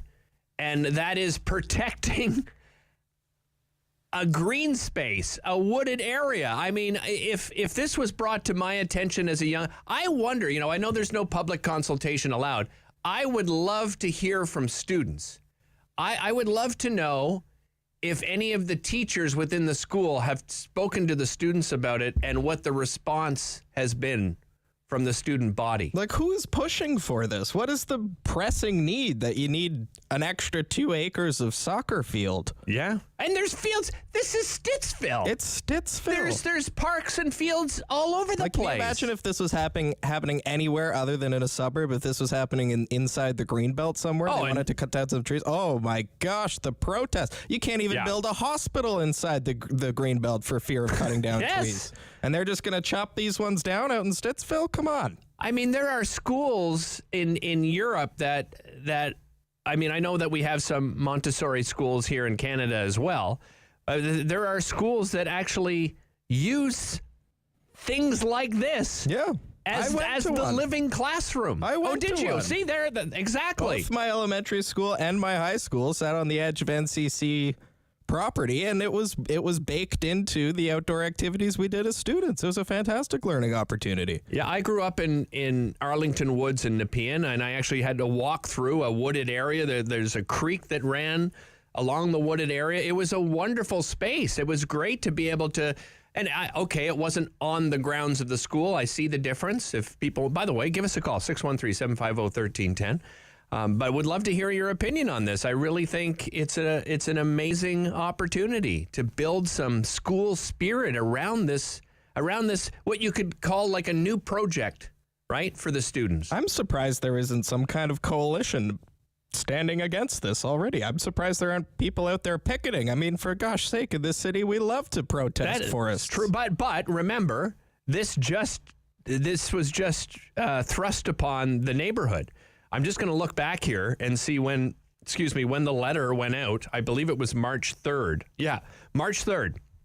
A letter landed in the mailbox of neighbors in the area on March the 3rd with the news that the wooded area behind the home would be cut down. So, they haven't had a lot of opportunity, but you're right. I'm surprised we haven't heard from more people on this issue. I don't know. It just stinks to me of like there's one person in the board, there's one teacher, there's one person out there in this story who's like, no, kids need to be in a field and we're going to paint lines on the field and they're going to play soccer and run around the cones. And that's it. That's what kids do and that's the way it's always been. And why would you cut down a perfectly good forest that's already on the grounds of your school? How about you just go clean it up? Oh, there's liquor bottles and needles out there. Go clean it up. Yeah, and I mean some neighbors in this article I'm reading in the Ottawa Citizen, some neighbors are saying, you know what, I go with my 4-year-old. This one neighbor said, I go with my we don't see beer bottles and liquor bottles and drug paraphernalia, so I don't know where the school is coming that's from. That's your solution. Oh, there's some litter in the forest. I guess we should cut it down. Oh, there is also a critical injury, David. One critical injury, by the way. So, I don't want to downplay the fact that, yes, sometimes, people get injured. Heck, people get injured in the forest. Sure. I mean, it's bound to happen, but can't protect our kids from everything. My goodness. 613-750-1310 is the number. We can talk about that. We can talk about the decision to drop masks in schools, agree or disagree. We can talk about the situation in Ukraine, the Russian invasion. Is it time to have NATO to establish a no-fly zone?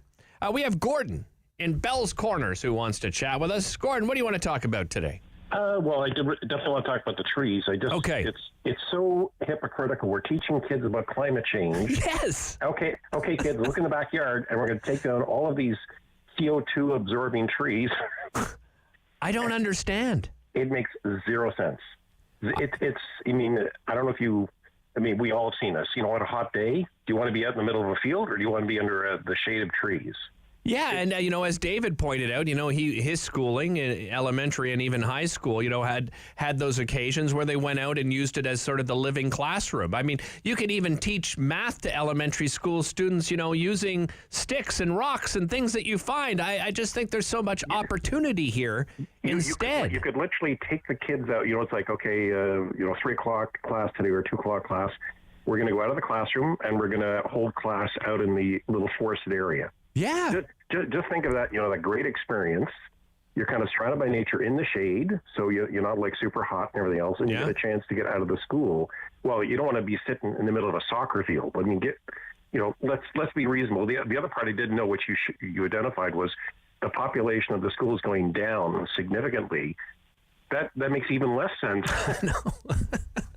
And to be fair, we had Nancy call in earlier, and she's in Stittsville, and her kids went to this, and she supports the decision. She doesn't think it necessarily as a forested area. It's just kind of a strip of trees. And I went to Google Maps because they didn't know the area. I went to Google Maps, and it's like, oh, I know where this is. And okay, there's the trees.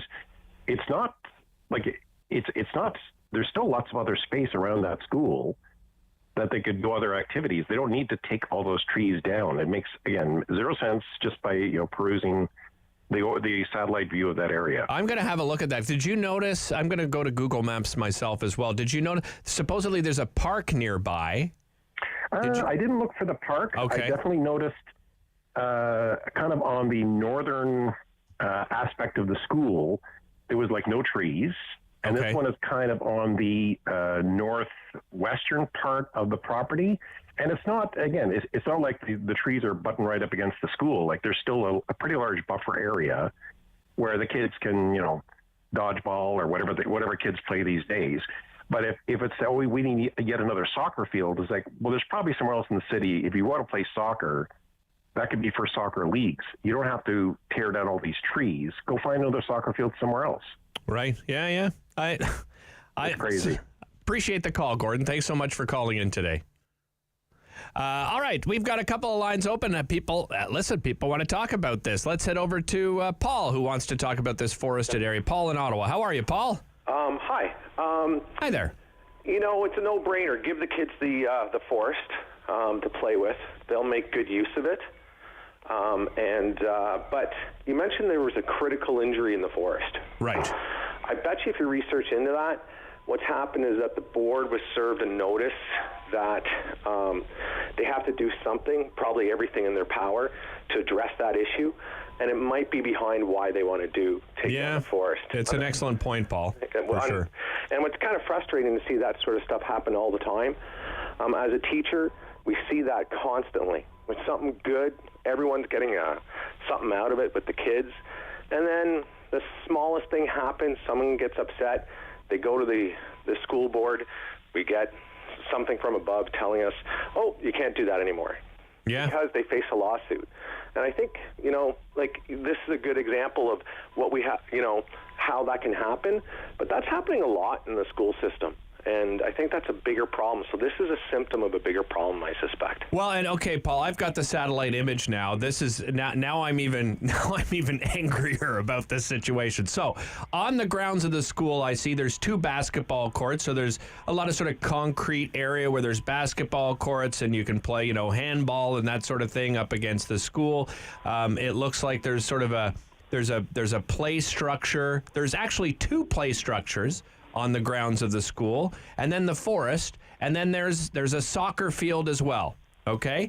Right next door, and I mean directly next door, there is a large park with 2 huge soccer fields. What more does the school need? Yeah, well, from what I'm hearing, but I don't know all the details, but I suspect if you look into that critical injury, I think that's where you're going to find your answer. I'm gonna see if I can find some more information on that. Thanks, Paul. Thanks for the call. Really appreciate it. That's an excellent point to bring up. Mary, we will get to you shortly. Appreciate the calls, everyone. 613-750-1310 is our number. We can talk about that. Mask mandates, Ukraine. 750-1310. This is the Rob Snow Show. I am Derick Fage, filling in for Rob here on Rogers TV and City News.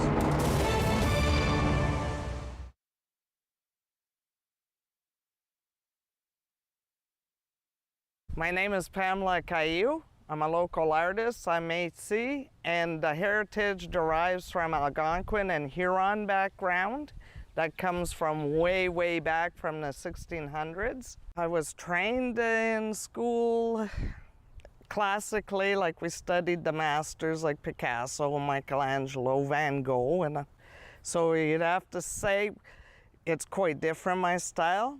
What I've done is taken the skills that were taught to me by traditional painting and incorporated that with the Indigenous heritage. My art pieces incorporated the energy and spirit of the Mother Earth in pretty much every single one of them, because I want people to realize, even though we might think we are the masters of the domain here on the planet, that is not the case. It's the Mother Earth that's providing a balance and our causes to live and whatnot. And it's just to always see her and remember her and respect her. Well, I try to keep my style different because there are like a handful of Canadian artists that are really well known, like Norval Morrisseau and whatnot, but it's been done. So I kind of want to stay away from the pack, and that's what makes my artwork a little more unique. But at the same time, if you're looking at it, you do know it's Indigenous, and you do know it's the woodland style. I usually start by coming up with an idea, which would be, let's say, 4 days. Well, it depends what's inspiring me at the time. It could be a lot of trees, it could be water, it could be the medicine wheel. I would choose a subject and try to really incorporate what it is I want people to see from that. So then from there, I would have sketchbooks and I do little sketches of everything because the canvas is expensive. So you don't want to start something and have to throw it away. And then from there, I go on to the bigger piece on the canvas. Once I have on my sketches the direction I want to take my artwork in. I chose a lot of vibrant colors for the pieces because if somebody is willing to make the commitment to have my piece of work in their home, I would actually like them to come home after a long, hard day, and some days aren't so great, to look at something that's very joyful.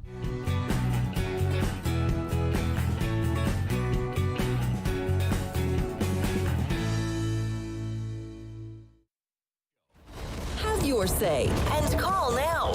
613-750-1310. Welcome back to the Rob Snow Show. We are in the final quarter of the Talk Back Hour. We do it every day. It's your hour, your opinions. We want to hear them. 613-750-1310. We brought up a couple of things we wanted to talk about, but what I think has struck a nerve for most is this story about this thin strip of forest on the grounds of Westwind Public School on Hartsmere Drive. Last week, the school informed neighbors that most of the woods would be cut down before April 15th to make room for a play area and small sports field. I've been looking at this on the map. They do have a sports field. Looks like a soccer field on the grounds. They have 2 play structures, a couple of basketball courts, and then there is a park, a large park next door to them as well, with 2 full soccer fields. So I'm questioning the decision. Give us a call, 613-750-1310. Mary from Alexandria on the line. Mary, what are your thoughts on this? Hi, Mr. Fage. Hi. Nice to talk to you. Same here. Look, I grew up literally in forests that were in suburbs. Okay. Forests that were Me too. not meant to be forests to play in, that we weren't allowed to go play in, and we were always there. We built forts. We threw mud at each other. We had fun. Yeah. Okay? I hear you. So sometimes we got hurt because, we'd climb the trees. We'd tear a leg on some piece of, some piece of wood coming out, whatever. There would be, oh, my God, there's poison ivy. Oh, well, you find out about it once and then you know what it is. Well, I mean, there again, if poison ivy is a huge problem, well, you go through and you pull it out, right? I mean, just do so. And you know what? I'm looking at the map too. Listen, there's a ton of green space in Stittsville. I don't disagree with that. I just don't understand why the need here. It just doesn't make any sense to me. It seems like a no-brainer to keep it and make it a learning classroom, a living classroom, and take ownership of it as a school to build, student spirit. Especially since they want to save the planet, right? Yes, I know. This is what we're teaching our kids, and they're looking to us, going, "You have screwed up the world. Now it's now it's on us to try to fix it." And now we're telling the kids we're going to remove a small wooded area. I don't know, Mary. Are these small kids? It's not a high school, though. It's an elementary school. Yeah. Oh, gee whiz! I wish the older group ones of that school would make a protest and say we want to keep our forest. Hey, maybe they will. Maybe there's some parents listening that agree with you and I. We're giving them some ideas now. That's right. Mary, thanks so much for the call. Really appreciate it. Let's head over to Gilles in Nepean. Gilles, you want to talk about this as well? What are your thoughts? Oh, I think you got it wrong. This is Geo from Nepean, G-I-O. But anyway, sorry, Geo. My apologies. Oh, no worries at all. I'm glad I was able to get on. I'm surprised they let you out of daytime TV. You're on the radio now. Oh, I know. On TV as well, but anyway. I've got a face for radio. That's why they threw me in here, Geo. Oh man, me as well. Don't worry. But I want to talk about the forest issue. Okay. I'd like to speak as someone who, we didn't really have a forest behind our school, behind my elementary school, but around where I lived, there was a forest area in our neighborhood, and we were cut off from being able to go in there. The owners of that land or of that forest would basically, I guess in a similar vein to this, because they didn't want any injuries, they didn't want anything going wrong, they would cut off any access from it. So it was private property then? I would say it was private property, but it was the people who own the land even cut it off from behind their houses. Their houses were, I'm describing this really badly, but their house was fenced off, but I don't know what the situation was, but it really disappointed me as a kid because you want to explore that forest, you want to see what's behind there, you want to experience nature, and you don't have that opportunity. Right.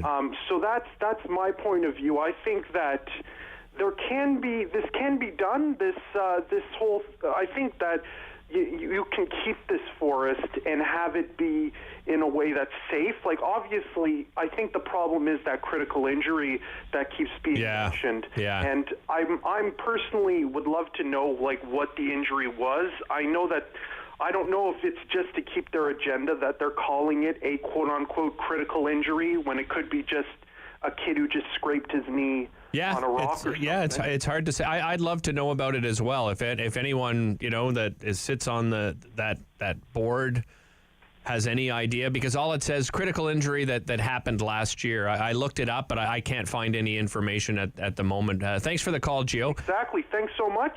Glad to be on, and hope the force gets to stay. All right, thanks. Let's take one more call. Tierney, I believe it is, from Orleans. Am I pronouncing that correctly? Yeah. All right, Tony. How you doing?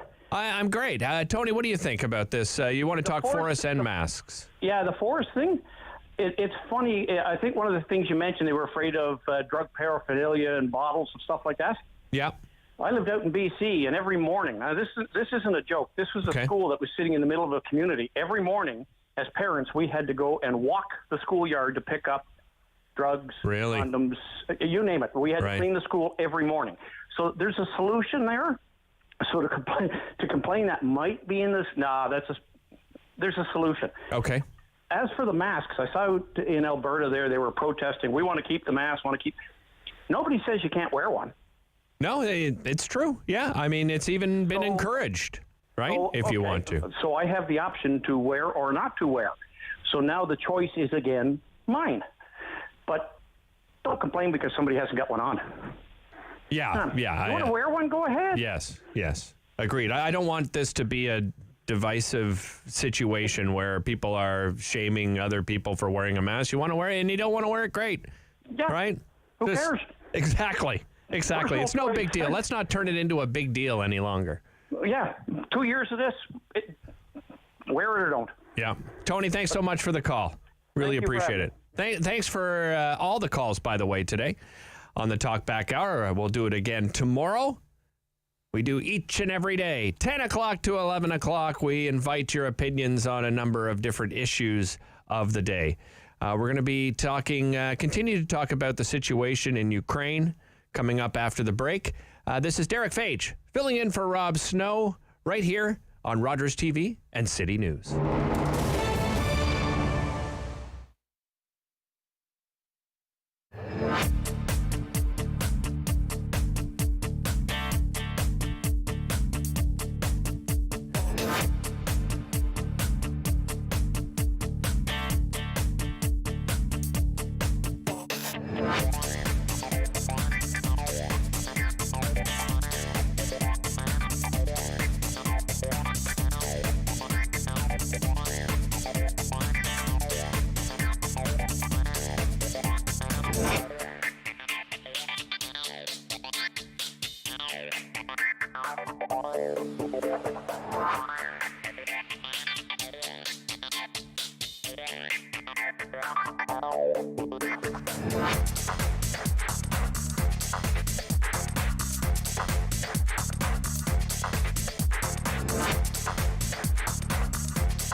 Number one for local news in Ottawa and the Valley.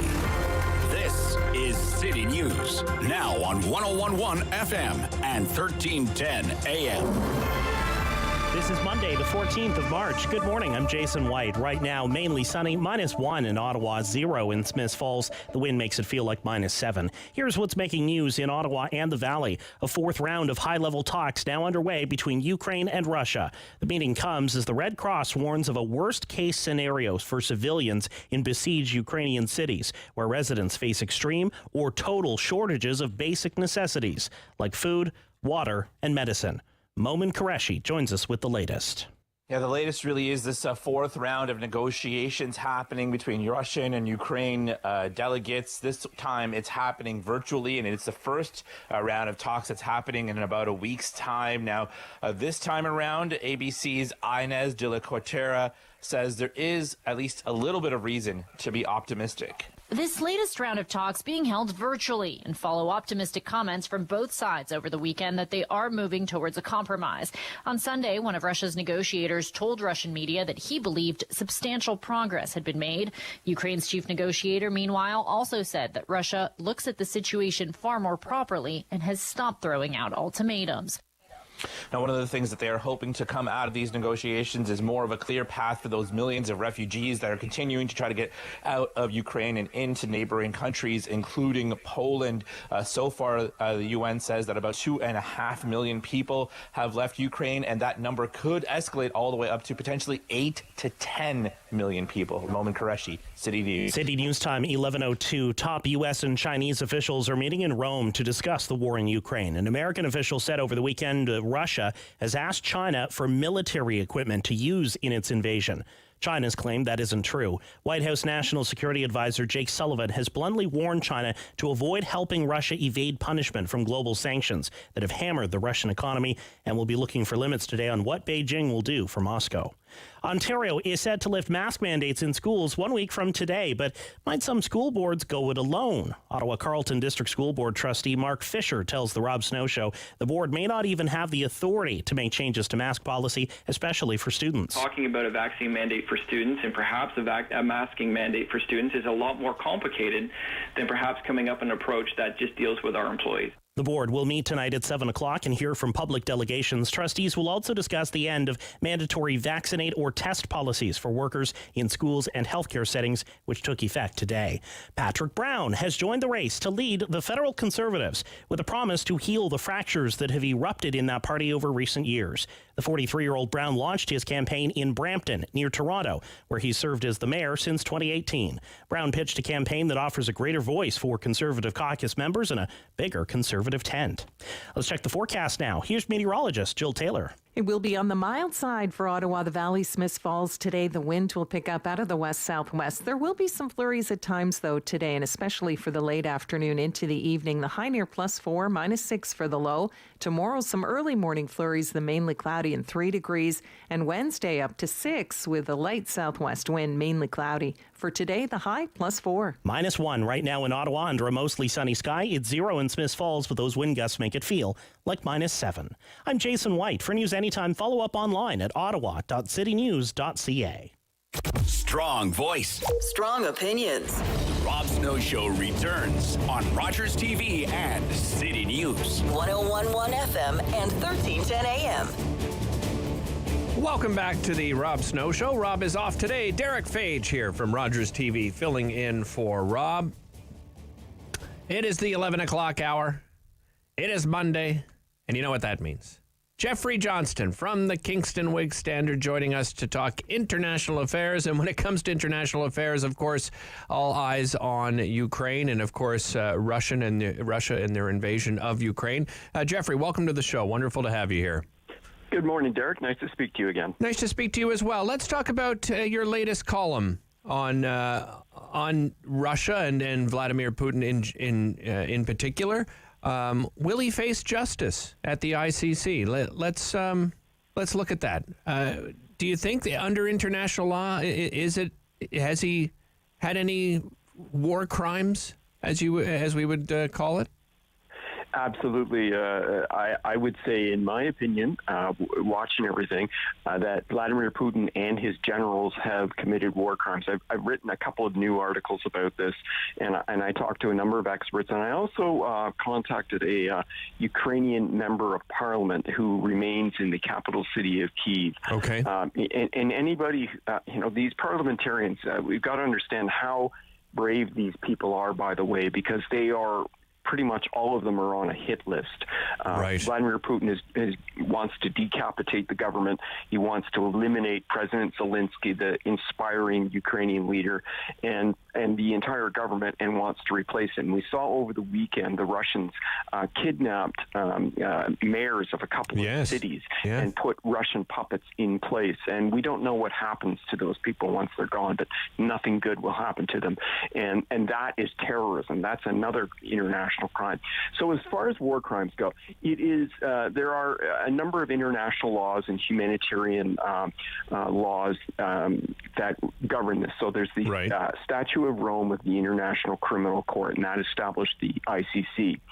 And it is, and under that statute and the Geneva Conventions, it's illegal to target civilians. So you can't just decide combatants are going to kill civilians. And we're definitely seeing that in Russia. They're deliberately blowing up apartment buildings. They open international corridors so refugees can leave, and then they shell them and kill the refugees. There are reports of Russian soldiers gunning down women and children. Another crime is to attack civilian objects. So if you level a school or a hospital or anything like that, that is a war crime.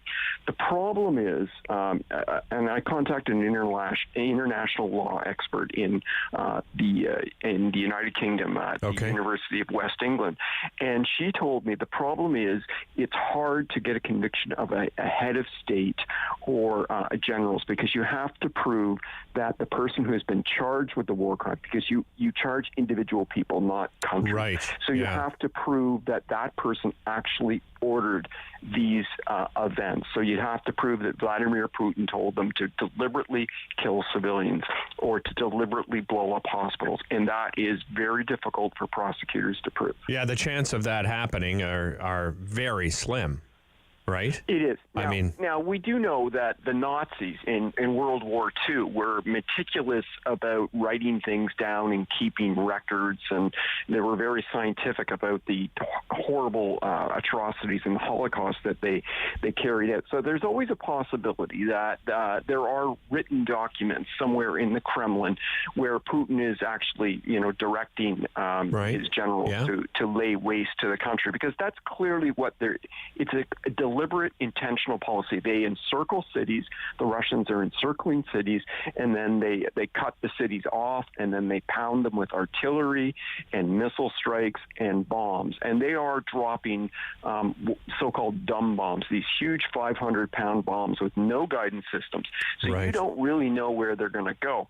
And international law is very clear that you have to distinguish between civilians and combatants, and that means you have to use weapons that distinguish between the two. So if you're going to be striking something in a residential area and there's a legitimate military target, you have to use a precision-guided weapon to hit that target, so you're not going to, kill civilians or damage civilian areas. That's not what the Russians are doing. They're dropping 500-pound bombs. Now, we saw over the weekend when they struck a military base very close to the Polish border in western Ukraine, they used precision-guided weapons, cruise missiles, to destroy this base close to NATO, probably because the Russians didn't want to accidentally hit Poland, which is a NATO country, which would bring them in. So that shows you right there that they have the capability to use precision-guided weapons to avoid a mistake. So what we're seeing happening in the cities is they are deliberately using these indiscriminate weapons of war to destroy the city and kill civilians, and those are war crimes. Geoffrey, if it was proven that Putin did, make these calls on civilian targets, what would the punishment be? Well, see, that's another interesting question. So I spoke to the professor of conflict resolution at the University of Ottawa, Professor Packer, John Packer, and he said, first off, it's probably not viable because Vladimir Putin is the leader of a nuclear power, superpower, and who's going to arrest him? So that's the big issue. So even if the International Criminal Court decided to put him on trial, he's not going to get arrested because nobody can arrest him because he's got the second largest army in the world and he's got all this security apparatus around him. If they did put him on trial, it would be very interesting. They wouldn't put him to death because that's never on the table anymore. There's no death penalty. But, he could be sentenced to, decades in prison if it was proven that indeed he committed genocide, because that's what we're talking about now, Derick. Yeah. It looks like that they are committing genocide. So the penalties would be very severe. The guy would spend the rest of his life in jail. But it's really hard to make these prosecutions even of military commanders, because the international law expert that I spoke to said that there was a trial a number of years ago. A commander from the Congo was put on trial for indiscriminately targeting civilians, and they couldn't even make a conviction in that case because, as we go back to what we said earlier, it was hard to prove a direct connection between the commander and the people that actually carried out these orders. So it's a really tough go, but nevertheless, it's important to have these trials for the international community, because the community has to say these things are wrong and we're going to pursue you. Another option would be, instead of the ICC, would be for national governments to set up their own prosecutions. And right now, Spain and Germany have opened investigations into war crimes. So if in the future a Russian general ends up by traveling to Spain or Germany and they have evidence of war crimes committed in Ukraine, that general could be arrested and put on trial for war crimes. So at the very least, these Russian officials and the Putin administrations, the Putin regime's members should be looking over their shoulders for the rest of their lives. So when they're no longer in power, they'll have to stay in Russia and they won't be able to go to Britain or anywhere else for fear of being arrested. We're speaking to Geoffrey Johnston from the Kingston Whig-Standard. Geoffrey, do you see, we are seeing high-ranking officials from both sides meeting again. Do you see a diplomatic resolution from people that you've spoken to? Is there a possibility? Because I think last week most people were considering it, that there wasn't any possibility, but now there seems to be a little bit of hope. Do you see it that way, or anyone you've spoken to seeing that there's some hope to a diplomatic resolution?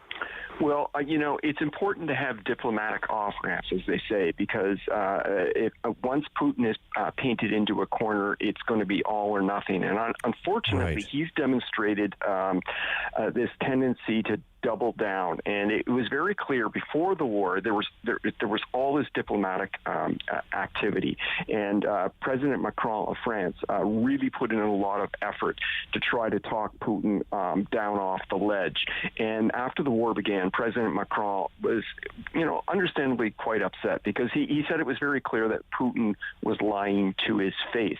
It would appear to me right now, though, that Putin is so isolated and determined that he's not going to negotiate in a serious fashion, because the conditions put forward by the Russians late last week are they're non-starters. They say that Ukraine has to completely disarm, they have to stop fighting, they have to recognize Crimea as Russian territory. Russia illegally invaded and annexed the Crimea Peninsula in 2014.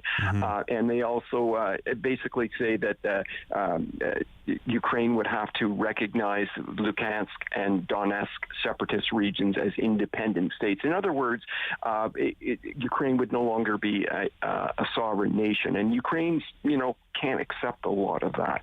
They may accept that, Crimea has been annexed because they can't get it back. But right now, I think that the only way there's going to be a diplomatic solution is if Russia starts to feel more pain on the battlefield and they start to lose many more soldiers and body bags start to go back to Moscow and mothers and grandmothers and wives and daughters start to complain and go out in the streets. Until that happens, I don't see Putin negotiating in good faith. Do you see potentially a no-fly zone over the country happening? So that's the million-dollar question, isn't it? So the Ukrainian MP that I contacted, that was her top plea. She says that it's what's going on is genocide. And by the way, I just heard from her this morning, and she told me that the official death toll for children in Ukraine, 85 children have now been killed by the Russians by their invasion. So that's horrific. That is really terrible. There is a siege right now going on at the city of Mariupol. There are probably 400,000 people in there. They're being shelled. There's no food or water. People are going to start to starve to death soon. There's no medicine. People are going to start to die of disease. There could be cholera outbreaks because the sanitation's been destroyed. They do need a no-fly zone. The Ukrainians keep asking for a no-fly zone. NATO has said, no, there will not be a no-fly zone. At the very least, the Ukrainians are asking for NATO to transfer MiG-29s. These are old Soviet-style jets from Poland to Ukraine so that at least they can close their skies. But I will say this. If there are these rumors that the Russians are going to use chemical weapons, because the Putin regime has said that the Ukrainians are going to use chemical weapons. Right. And this is the Russian playbook. The Russians always accuse you of what they're about to do. Exactly. If they use chemical weapons, and these are weapons of mass destruction, let's make no mistake about that. Mm-hmm. If they use chemical weapons, then I could see NATO intervening militarily in the conflict, because then it's totally out of control. And by the way, chemical weapons may not stay in Ukraine because these things are in the air, and so it's surrounded by NATO countries, and you could have a gas cloud then go in to a NATO country and innocent people could die. So if Putin does that, then you will see a no-fly zone. Yeah. Geoffrey, always a pleasure having you. Thank you so much for joining us again today on the Rob Snow Show. Great talking to you, Derick. Thank you very much. I'm here. That's Geoffrey Johnston from the Kingston Whig-Standard, weekly guest here on the Rob Snow Show. Still lots to talk about here on the show. I am Derick Fage, filling in for Rob Snow. You're watching on Rogers TV and listening on City News.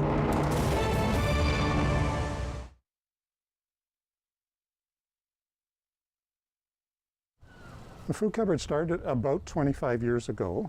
Again, it was a very small operation in the basement of a church. And we have been expanding to the point where we needed to have a new facility. So in discussion with the city of Ottawa and Jan Harder, the local representative here, we came to this location, which is about 2,000 square feet, located in the Walter Baker Centre. We've been here for about 2 years, and it is much better. It gives us a much broader opportunity to serve our clients better. It's a fairly affluent community in Barrhaven, so you wouldn't think that people would really need to have a food bank or a food cupboard. But people sometimes have a temporary loss of their job, maybe new immigrants or refugees to the community. Maybe there's been an injury in the family or something like a pandemic that causes people to run short of food during their monthly requirements. So we offer any clients who come and live in our catchment area the opportunity to pick up an order of food every 3 or 4 weeks. The need varies from time to time. We have expanded our offering to include quite a few perishables, eggs, milk, cheese, yogurt, vegetables, fruit. But people I think know that we need cans of beans and stuff as well too. One thing that we're consistently short of sometimes is personal hygiene products. You go to the grocery store, you buy your toothpaste and you buy your deodorant and shampoo there. People don't automatically think that to donate those kinds of things to a food cupboard. So we end up buying quite a few of those things from time to time. The pandemic has affected us like it has everybody. Initially, we had to stop the grocery store food donations so that we didn't have any risk of contamination and to have a significant number of volunteer work to be done in our facility. We have a storefront, so it's like a mini grocery store where you take a cart and you go around and pick out the things that you want. That doesn't work during the pandemic to maintain social distancing and so on.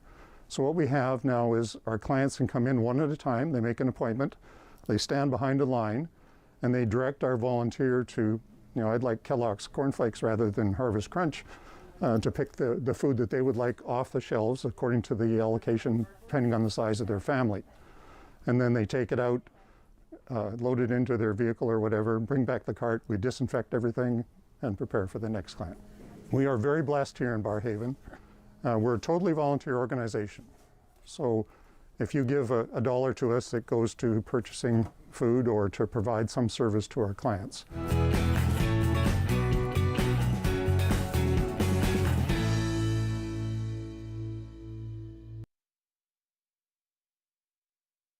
The world is changing.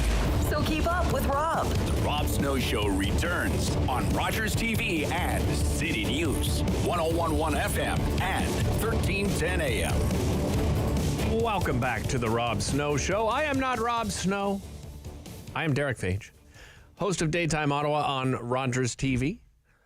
Filling in for Rob today, filling in for Sam LaPrade for the rest of the week as well. So stay tuned from noon till 2 as we talk about a lot of local issues on the Sam LaPrade Show, and then tune into Rogers TV at 2 p.m. and you can catch me there too. My goodness, you're going to be sick of Derick Fage. No, you're not. No, you're not, because we got great content on the show.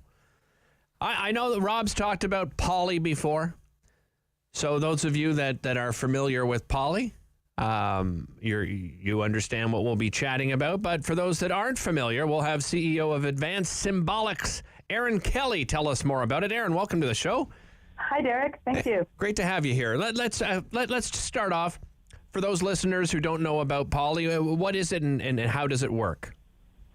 Polly is an artificial intelligence, and her job is to go out on social media, pick representative people from any community and understand how they feel about an issue so that she can accurately tell us what public opinion is on any given issue and how it is trending. Because she does it through social media, she's able to go back in time and she's able to project forward in time. It's absolute. The technology is amazing.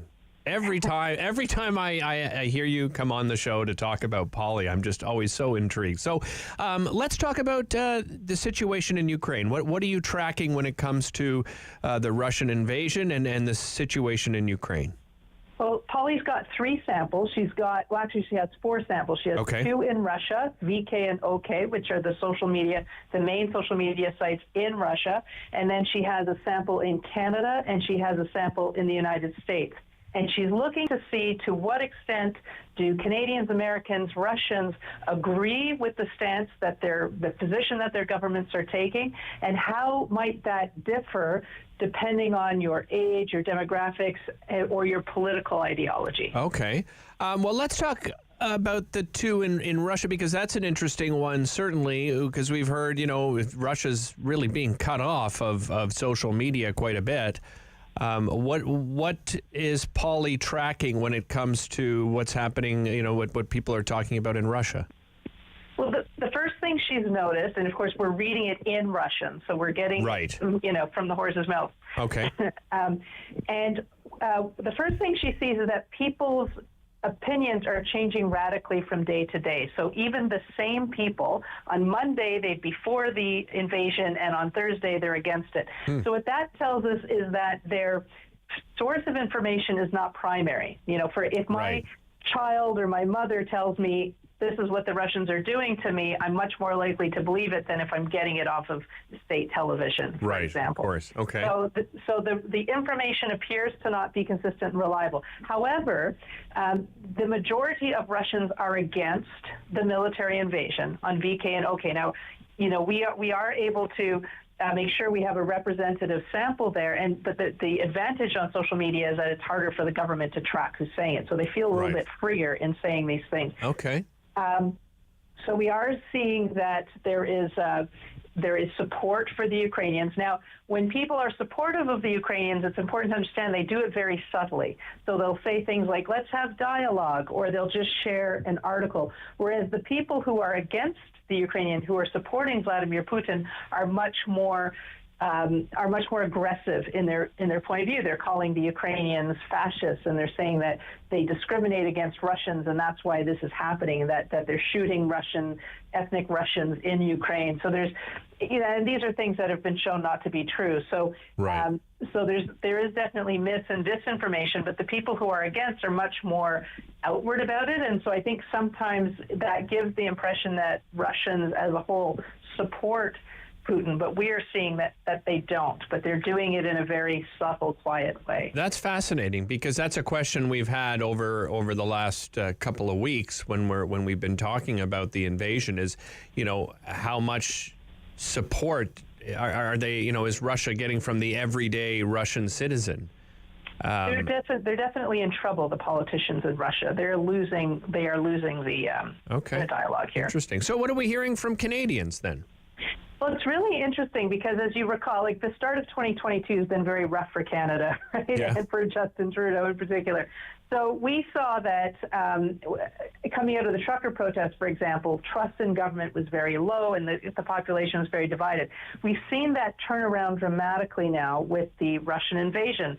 Canadians they have restored they're very much behind what the government is doing. They are supportive of it. And even we're seeing, for example, with issues like the no-fly zone, where in the beginning people wanted the government to take more aggressive action, we saw after a few days, they started to agree with the government's position of not taking a more aggressive action. Now, that's at the population level. Right. We do see in certain demographics, for example, young men aged 18 to 25, 70% want to see military action against Russians versus young women, where only 30% want to see that. So we see probably the starkest gender divide that I've seen. Interesting. Started measuring with Polly. And I guess that no matter the consequence, right? Because that's, obviously what everybody's been talking about, the reason why there isn't a no-fly zone being implemented. What about quickly about the U.S.? What do we see? Are there any differing opinions in the U.S. from Canadians? Well, they're more bullish, as you probably expect. But what's really interesting in the U.S. is that they are very united as well. Normally, when we look at the U.S., we see domestic fighting and infighting among different ideologies. But when it comes to Russia, now the Americans are much more wanting stronger action, definitely on sanctions. Whereas in Canada, it's about 78% are in favor of sanctions. In the U.S., we see, this is almost unprecedented, close to 100% agree with taking a tough stand on Russia. And of course, when you get into more Republican type ideologies, much more supportive of military action. So they are more bullish than we are, but overall they are happy with what the government is doing. And for the first time, we're seeing kind of Republicans and Democrats coming together and agreeing that the government is doing a good job. We're speaking, by the way, with Erin Kelly, CEO of Advanced Symbolics. Are you looking at any elections coming up yet? June in Ontario, November midterms in the U.S.? Yes, we are looking at both, and I don't have my American midterm stuff handy with me. No problem. Definitely are seeing the Ontario stuff. Okay. And Doug Ford is trending very well. People are happy with the loosening of the mandates, and I mean, not everybody is, but the majority are. So he is on track to win government again if we don't see. Now, of course, as we get closer, more and more people will participate. But so far, he is trending well. Excellent. Erin, thanks so much for your time. Really appreciate you spending time with us. All right, take care. Again, that's Erin Kelly, CEO of Advanced Symbolics. The opinions of Americans, Canadians, and Russians when it comes to Ukraine. I mean, Polly is just incredible technology, amazing artificial intelligence, combing social media. Don't go away. This is Derick Fage filling in for Rob Snow right here on Rogers TV and City News.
local news in Ottawa and the Valley.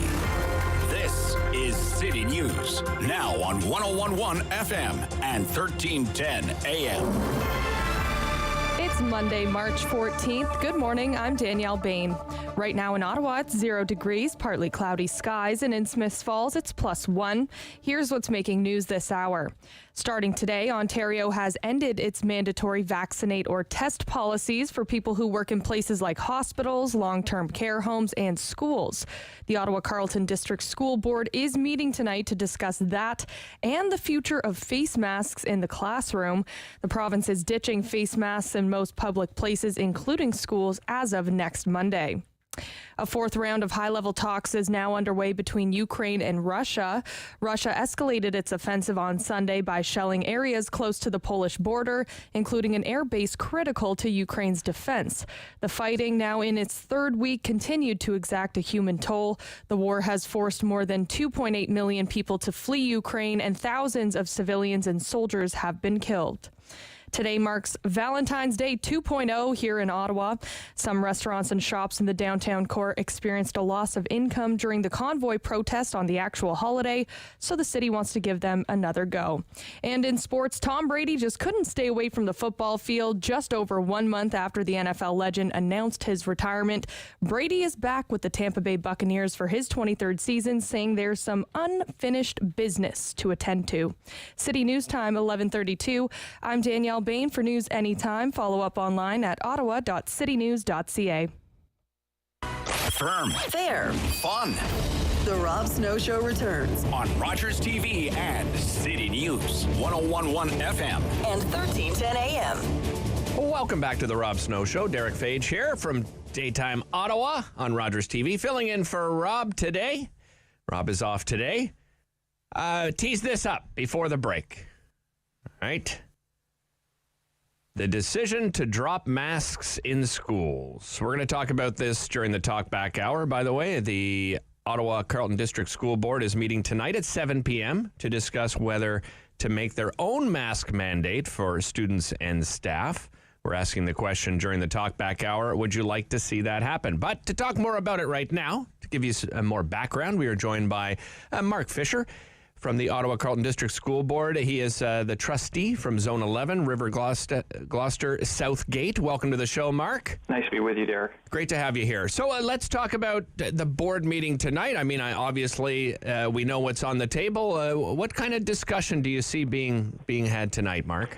Well, I think it's important for listeners to know, school boards and how school boards are governed in Ontario. So under the Education Act, they are established as independent corporate bodies. They're governed by an elected board of trustees. I'm one of 12. Right. As the board of trustees, we're responsible for the effective stewardship and management of the board, and with a focus on advancing student achievement and student well-being. So we have a dual accountability to the general public in the city of Ottawa, but also to the provincial government. And so when we look at carrying out our duties and powers under the Education Act, we have to look at how we comply with a whole range of different laws, regulations, policies, and bylaws at the federal, provincial, municipal level, so not just the Education Act. Right. And, as a board in making decisions, this is a common law practice, we need to make decisions and act as a reasonably careful and prudent person. And as an individual board member, I'm actually obligated to bring concerns of parents and students and supporters of the board to the attention of board. So obviously there's lots of mixed views and opinions out there, and people are bringing them forward and wanting them to bring forward to the board. So I think as we move into this different phase of the pandemic, how does the Board of Trustees, best protect its 10,000 plus employees in the workplace, and how do we protect our students in schools? And ultimately, the question I have is, who should we be listening to? Is it just the province? Do we ignore the concerns of parents and students who, on balance, have asked for some form of masking to continue, or do we listen to the parents and other health advocates who perhaps want all measures removed, or do we listen to or do we ignore the independent science table or the heads of Ontario's children's hospitals who want masking to continue a little bit longer? Or finally, do we ignore Ottawa's chief medical officer who has encouraged employers and workplaces in Ottawa to maintain masking as an occupational health and safety measure? Yeah. So the reality no, you is make some great points. So I'm guessing, as a board of trustees, we have to sort of take all of these perspectives into account as we're making decisions. Like we're not set up to blindly follow, what the government of Ontario says. Obviously, what they say is incredibly important, and I'm not downplaying that. No, I understand what you're saying. Yeah. Right, but there's lots of factors we need to take into consideration. Because we ultimately have a fiduciary responsibility to the Ottawa Carleton District School Board. So it's fair. It's fair to guess then, Mark, from the parents and students that you've heard from, they obviously support masking to remain in schools for, I imagine, probably for the remainder of the school year, or is there another deadline of any kind, or is it just sort of a wait and see? Well, I think I've been doing a lot of reading, a lot of listening over the last couple of days, and I think it's fair to say that, we've got about 25 to 30% of the people writing me saying that they want us to align completely with the province and lift all measures and mandates. And then we've got a good cross-section of parents and students who are writing who think that we should be maintaining masking for a little bit longer, which is what other experts like the Science Table, the Children's Health Hospital have recommended. So we've got a conflicting view here, right? And as a board of trustees, and this is why I think the meeting is important tonight, is to give us the space and the time to actually wade through these issues and make sure that we're making decisions that are in the best interest of protecting the health of and the safety of our employees, but also making sure we're creating safe places for our students, because we have that obligation. Right. So, Mark, I'm guessing as a board, you do have the authority to make masks mandatory. Is that right? This is very similar to the discussion we had around vaccine mandates back in August and September of last year. Right. And the advice that we received from legal counsel at that time is that in a broad-based way, we do have the authorities under the Education Act in terms of advancing student well-being and student achievement. So under the student well-being component, there's certainly a view that we are responsible for certain elements of health and safety for students. We're also, required to comply with the Occupational Health and Safety Act. So there's definitely a view that, at least as it relates to our employees, that, we have an obligation to create a safe workplace for our employees. And then finally, getting back to that common law principle that I talked about is, we need to make decisions and act as a reasonably careful and prudent person. And so if you are getting mixed advice out in the community, again, from the province, from the Science Table, from children's health experts, saying do this versus do that, we have to take that all into account. But the bottom line is that, based on the discussion we had around our vaccine mandate last fall, is that we certainly do have the authority to have this discussion and to determine what we need to do. I would say, though, the authority is stronger for our employees than it is for our students, because there is a right to attend school in Ontario. Right. So that's why, talking about a vaccine mandate for students and perhaps a masking mandate for students is a lot more complicated than perhaps coming up an approach that just deals with our employees. And those are all the thorny issues that we need to talk about. Yeah, and one of the common arguments we hear, Mark, is that kids under 5 can't be vaccinated. Do you have an opinion on whether age makes a difference when it comes to masking? Well, I think it does. So last week, we saw that colleges and universities, many of them are deciding to maintain masking measures. I saw the Council of Ontario Universities coming out and indicating that much of their membership, the big higher education institutions, are going to continue masking in some form for the foreseeable future. I think it's to the end of the term, which I think is usually end of April, May. Right. We've even seen private schools in Ontario coming out and saying that they're going to be maintaining their own masking measures. Yeah. And so those are all regulated by the province too. And so the question that I have is, if we're making a science-based decision, then why are we treating the education sector differently in Ontario? And then the second question I have is, why are we treating public education differently, specifically when we know that there's a large segment of our elementary school population that remains unvaccinated and obviously can transmit the virus? We know that they're lower risk. They tend to get less symptoms than perhaps older cohorts, but they can still transmit the virus. So, why are we taking a different approach for private schools and colleges and universities and treating a public education and elementary different when we know that there are more risks for those younger cohorts, right? And so, I think it's a good discussion to have. Yeah, I think the fact that you're having a meeting, I think is is important. It is an excellent discussion to have. You make some excellent points. Mark, really appreciate the time today. Thanks so much for joining us. I appreciate it. That is Mark Fisher, Ottawa Carleton District School Board trustee from Zone 11 River, Gloucester, Southgate. This is the Rob Snow Show. I'm Derick Fage, filling in for Rob Snow today. You're watching on Rogers TV and listening on City News.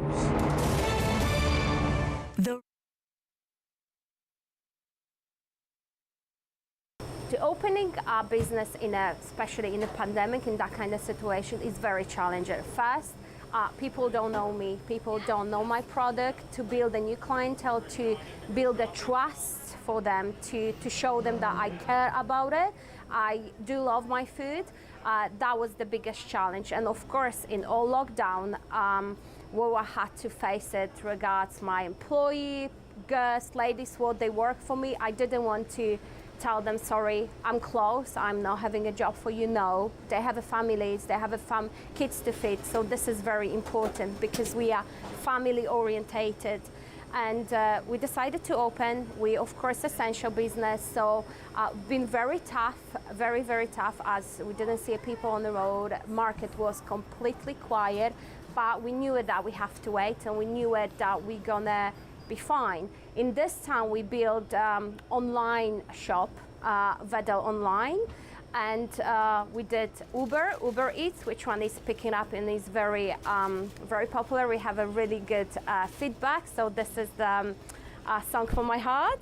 And and we try to expand. I'm thinking about opening another location. So I want to make Vedel famous. I want to make the Vedel place to be for all the families with kids. Try the traditional food, what the grandparents cooked in the countries when they're from, or even Canadian people. They're more than welcome to come and try our famous pierogis. I try to be passionate about my food, organic food made with love, with all homemade, organic. So you can find food from all over the Europe: Polish, German, Ukrainian, Romanian, French, Armenian. So all kind of different types of food. Homemade lunches. We focus on the homemade lunches, grandma style. I keep always saying, like in my Genia Babcia house, how she cooked. I wanted this love and this food over here because I believe that will bring all people around me. And all the organic cold cuts, lovely selection of sausages, cheeses, European cheeses, great selections of mustards, French cookies. All what you need from Europe you can find here at the Vedel Touch of Europe. If you think good way, that's it. You have to. I had the option to cry in the corner and say, oh, pandemic is coming. No, you need to stand up and fight for it and have your eyes open, think outside of the box and do it. Fair. Fun. The Rob Snow Show returns on Rogers TV and City News 101.1 FM and 1310 AM. Welcome back to the Rob Snow Show. Rob is off today. Derick Fage here from Rogers TV, filling in for Rob. By the way, you're watching on Rogers TV and listening on City News. Let's talk. Oh my goodness, what can we talk about today? How about potholes? Oh my goodness. Some of these potholes, David, are turning into sinkholes. I know. Mean, they are. You just get one warm day and it's like. It's insane. I don't know. I think every year we always say to ourselves, is this the worst year we've ever seen? That's because it gets worse every year. It seems to get worse every year. And then snow removal. And I actually thought, we talked about this last week. I thought, I wonder if it depends on the neighborhood, what kind of snow removal service you get from the city of Ottawa. No, it's just bad across the board. Yeah. We established that. Listen, I know it's not easy, right? Organizing and scheduling and getting, but there are streets that I continue to go down in my neighborhood, which is, Vanier, Lindenley, New Edinburgh. Sometimes I pass through Rockcliffe, and the streets are just as bad. It almost looks like they have never been plowed. Even in Rockcliffe, eh? Yeah. Oh, the streets are terrible in Rockcliffe. It's bad. I'm in not kidding. Rockcliffe. Yeah, I'm not kidding.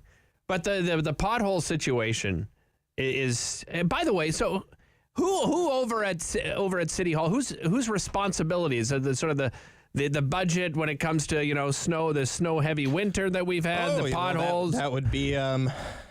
That's Tim Tierney. He's sort of the road. Get Tierney on the line. Get Tim Tierney on the line. Want me to get Tim Tierney call on the Tim line? Tierney. Let's see if we can get him on the line because sure? Yes, of you don't course. Want to calm down for we have seen every year, right? CAA does their report, right? The worst roads in Canada, and many of them end up here in Ottawa. I think Carling Avenue, is on it all the time. Carling Avenue. Old St. Patrick Street is always seems to be a disaster as well. Maybe that's like a good talkback hour topic for tomorrow. Tell us what you believe is the worst road for potholes in your area, in your community. Do you have Tim? Do you got Tim? I called him. Yeah, he's on the line. Okay, let's talk to Tim. Tim, Derick Fage here. How are you, Tim? Hey, great, Derick. And it's the second time I speak to you in a month. First on television and now on the radio. You're getting around, man. That's good. That's good. It's a marathon today, Tim. Started at 9 and for filling in for Rob and then filling in for Sam LaPrade as well. Noon till 2. No, but we're having fun. David's keeping me in line here as best he can. He's a whip. Absolutely. You got that right. Boy, oh boy. People think David's a nice guy. I mean, behind the scenes, he's tough. He's tough. I'm kidding, David. I love you, man. Let's talk about it's pothole season. So, Tim, if I go to the City of Ottawa website here, and they've got information, updated information always when it comes to snow removal and parking. Where can I find information on the situation on Ottawa streets that some of these potholes are becoming sinkholes, Tim? Yeah. Well, first of all, I want to give a big shout out to our roads crew, and keep in mind they're switching gears back and forth every second day. It's snowing one day, and park the snowplow, get out and get onto a hot box and start patching some holes. So kudos to them. It's been a real difficult time going back and forth. Agreed. I did mention, by the way, Tim, just in my defense, I wasn't just ranting. I also gave hats off. It's not an easy job. It's a difficult job, and it's just one of those things that we always complain about. I don't care what municipality you're in across the country. I worked in Montreal for 4 years, and their potholes were serious sinkholes in Montreal. I think their roads were worse than Ottawa in those 4 years that I was there. Yeah, but okay, let's talk about how does it get organized? How do you guys put in a budget when it comes to snow clearing, for example? Yeah, and a terrific question. So when it comes to the snow removal aspect, we've actually been doing really well in touch wood. The folks have been doing a terrific job snow clearing this year specifically. I've been on council 12 years. This is the least number, and yes, I'm sure someone's listening going, oh, come on. But it has been a good year overall. They've worked very hard in all these little winter bursts. So we actually did increase our budget for snow clearing in the past. So we've always been in the black. But the one thing, Derick, I think that is really crucial about what's happening this year. First of all, we when it comes to roads and road quality, that's the real solution to fixing a lot of potholes is getting the roads resurfaced. So we actually doubled to $76 million from $36.9 million. So you're going to see a lot of road resurfacing this year. But in the interim, we have to fix these craters. So you can do it through the City of Ottawa website. And if you go down to report a problem, roads and maintenance, and you can click click on road and then say that where the pothole is. I know for a fact they're making a banner that's going to go on the top, and I know my council colleagues are all pushing out the link to everyone now. If you see a pothole, please report it, because let me give you a quick stat. We had 89 crews last week go out in just 1 week alone, and keep in mind we had snow, we had heat, it kept going back and forth. We filled 10,523 potholes since January 1st to March 7th, and even last week we had 89 crews out going around the clock. Now, how does that look from a standard year? Last year, we filled 165,000 potholes. Wow. Yeah, the average is 222,000 on an average year. So it is a season that we're fully aware of. We're working super hard. We've been using new technology too. You've probably seen. I was going to ask you about that. I mean, is the new technology any better than the old technology, Tim? Yeah, you know what? Okay. The way we're doing it now is a lot different. Like there's a whole segment that people may not understand, but there's cold patch because in the winter the asphalt plants aren't running. Right. Where the hot patch is kind of we have hot boxes rolling around right now, but it's how you do the holes is the key part. Blowing out the water out of the hole, making sure it's good before you start packing it back in. So our crews are well trained in that, are doing a good job. But we also have the Python 3000, and that's what? All, the Python 3000. Yes, Tim, that sounds very impressive. Around the streets. Okay. Exactly. Have you seen these, Derick? It's all in one, and it's one machine. It carries the asphalt. It has the roller. It has a blower. Yes. That blows out the pot. So you're going to see them slithering around the streets probably in the next week or so. They're going to start getting into Ottawa, but we are working very hard. Our crews are out there. I do please. I ask your listeners if you can just report the potholes. They're very good at getting those patched up, but we do need to know where they are. And where there's certain urgent ones, you may want to report them to your councillor just to escalate them and try to get them done immediately. I can hear all my council colleagues cringing, but sometimes there are some that really need to be fixed a little quicker than the others, and they can be reprioritized. Tim, I can help out on behalf of all the listeners, pointing out where they are. They're everywhere. Just keep driving around. You're always guaranteed a couple of things in life: death and taxes and potholes. Does the city, Tim? Does the city proactively look for potholes, or is it all report based?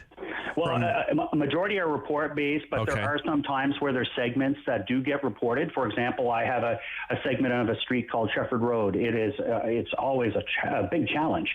And so when I see it, if you have a good local councillor that gets on top of things, they'll tend to report a lot of them because we don't want to have to deal with the phone calls or the emails later on. Right. But then there's a lot of side streets. Like you got to keep in mind we have 14,000 lane kilometers in this city. So that's a lot of looking around and, having people driving around a challenge. But I know a lot of our workforce, they recognize it. They care about this city. And I see it all the time where I'll go in, I'll speak to the guys and girls over at the shop, being the transportation chair. And they're like, hey, Tim, we saw that there were some issues with that street over there. We just went ahead and patched it up. So, that's good news.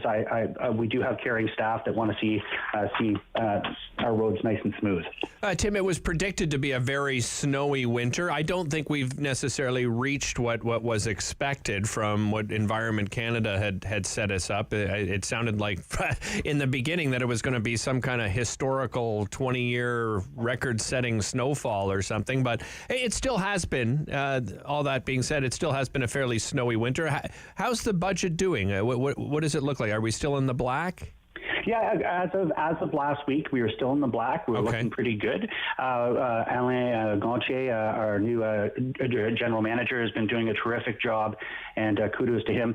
So I feel pretty comfortable on that, but we still have to wait for all the numbers to roll up, and we will have a report back out to Transportation Committee later on in the year to review all those items. And again, looking at the maintenance quality standards, we're doing it for the winter maintenance quality standards. So instead of waiting 20 years to review the standards, we're actually doing that for the winter this year. But there's a big appetite for next year to look at the maintenance quality standards, which is what council tells staff to do. Okay, based on this budget, it could be 7 to 14 days for a minor pothole to get filled. Should that be less time? What is the implications from a tax perspective if you change the minor situations, or you want to, because let's face it, weather's changing, the patterns are changing, and we're seeing a lot more freeze-thaw cycles that are happening than ever before, especially over the last, I would say, 5 years. I've noticed it's been freeze-thaw back and forth nonstop during the months of February and March. Do you get reports on snowplow? Like, does the city welcome reports? In the same manner that it's report-based quite often with potholes. What about clearing of residential streets and that kind of thing? Oh, absolutely. No, that's all the stuff that look. Because I've got a list here, Tim. No, I'm kidding. Well, it's one of those things, though, Derick, for real, is we have to make some big determinations. And I talked to you when we did the television clip. The next term of council is going to have some very tough decisions to make. And because I'm hearing from a lot of people and about sidewalk, making sure that they're not slippy. There's a lot more people walking, about road clearance. I think we are going to have some big decisions to make next term of council, and that's why we have to have these reports out so we can make the right decisions, whoever comes to the next term of council. Tim, it is March the 14th, and that means it is Valentine's Day 2.0. I'm wondering, do you have any Valentine's Day plans, Tim? Well, now I'm going to have some for sure. Putting you on the spot, Tim. It's Valentine's Day again. Yeah, well, I tell you, I think we're going to have to do something. I'll have to go out and get my lovely something nice for dinner this evening. That's what I think my plan is. I'm going to Cats tonight. My wife has seen it before. I believe she actually saw it in New York on Broadway. I've never seen it, and I'm a musical theater fan, so I'm looking forward to it. Yeah, it's at the NAC for the next 3 days. Yeah, very so nice. That's how I'm celebrating Valentine's Day 2.0. Tim, always a pleasure having you on the show. Thanks so much for joining us. Really appreciate it. Yeah, thanks so much, guys. Appreciate it. Take care. That's Tim Tierney, City Councillor for Beacon Hill-Cyrville and Chair of the City Transportation Committee.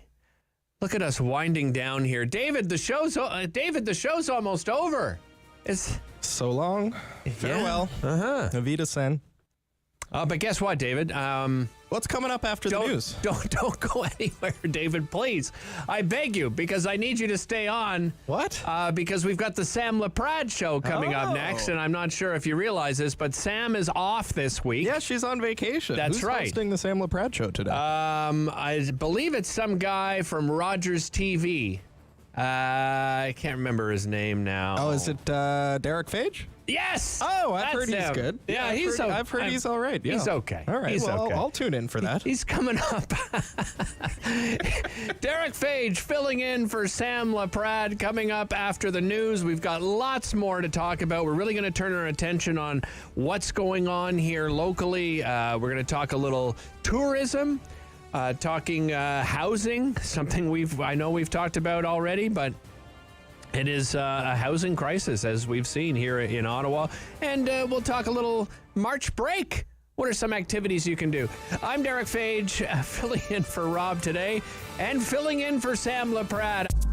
This program is brought to you by NB.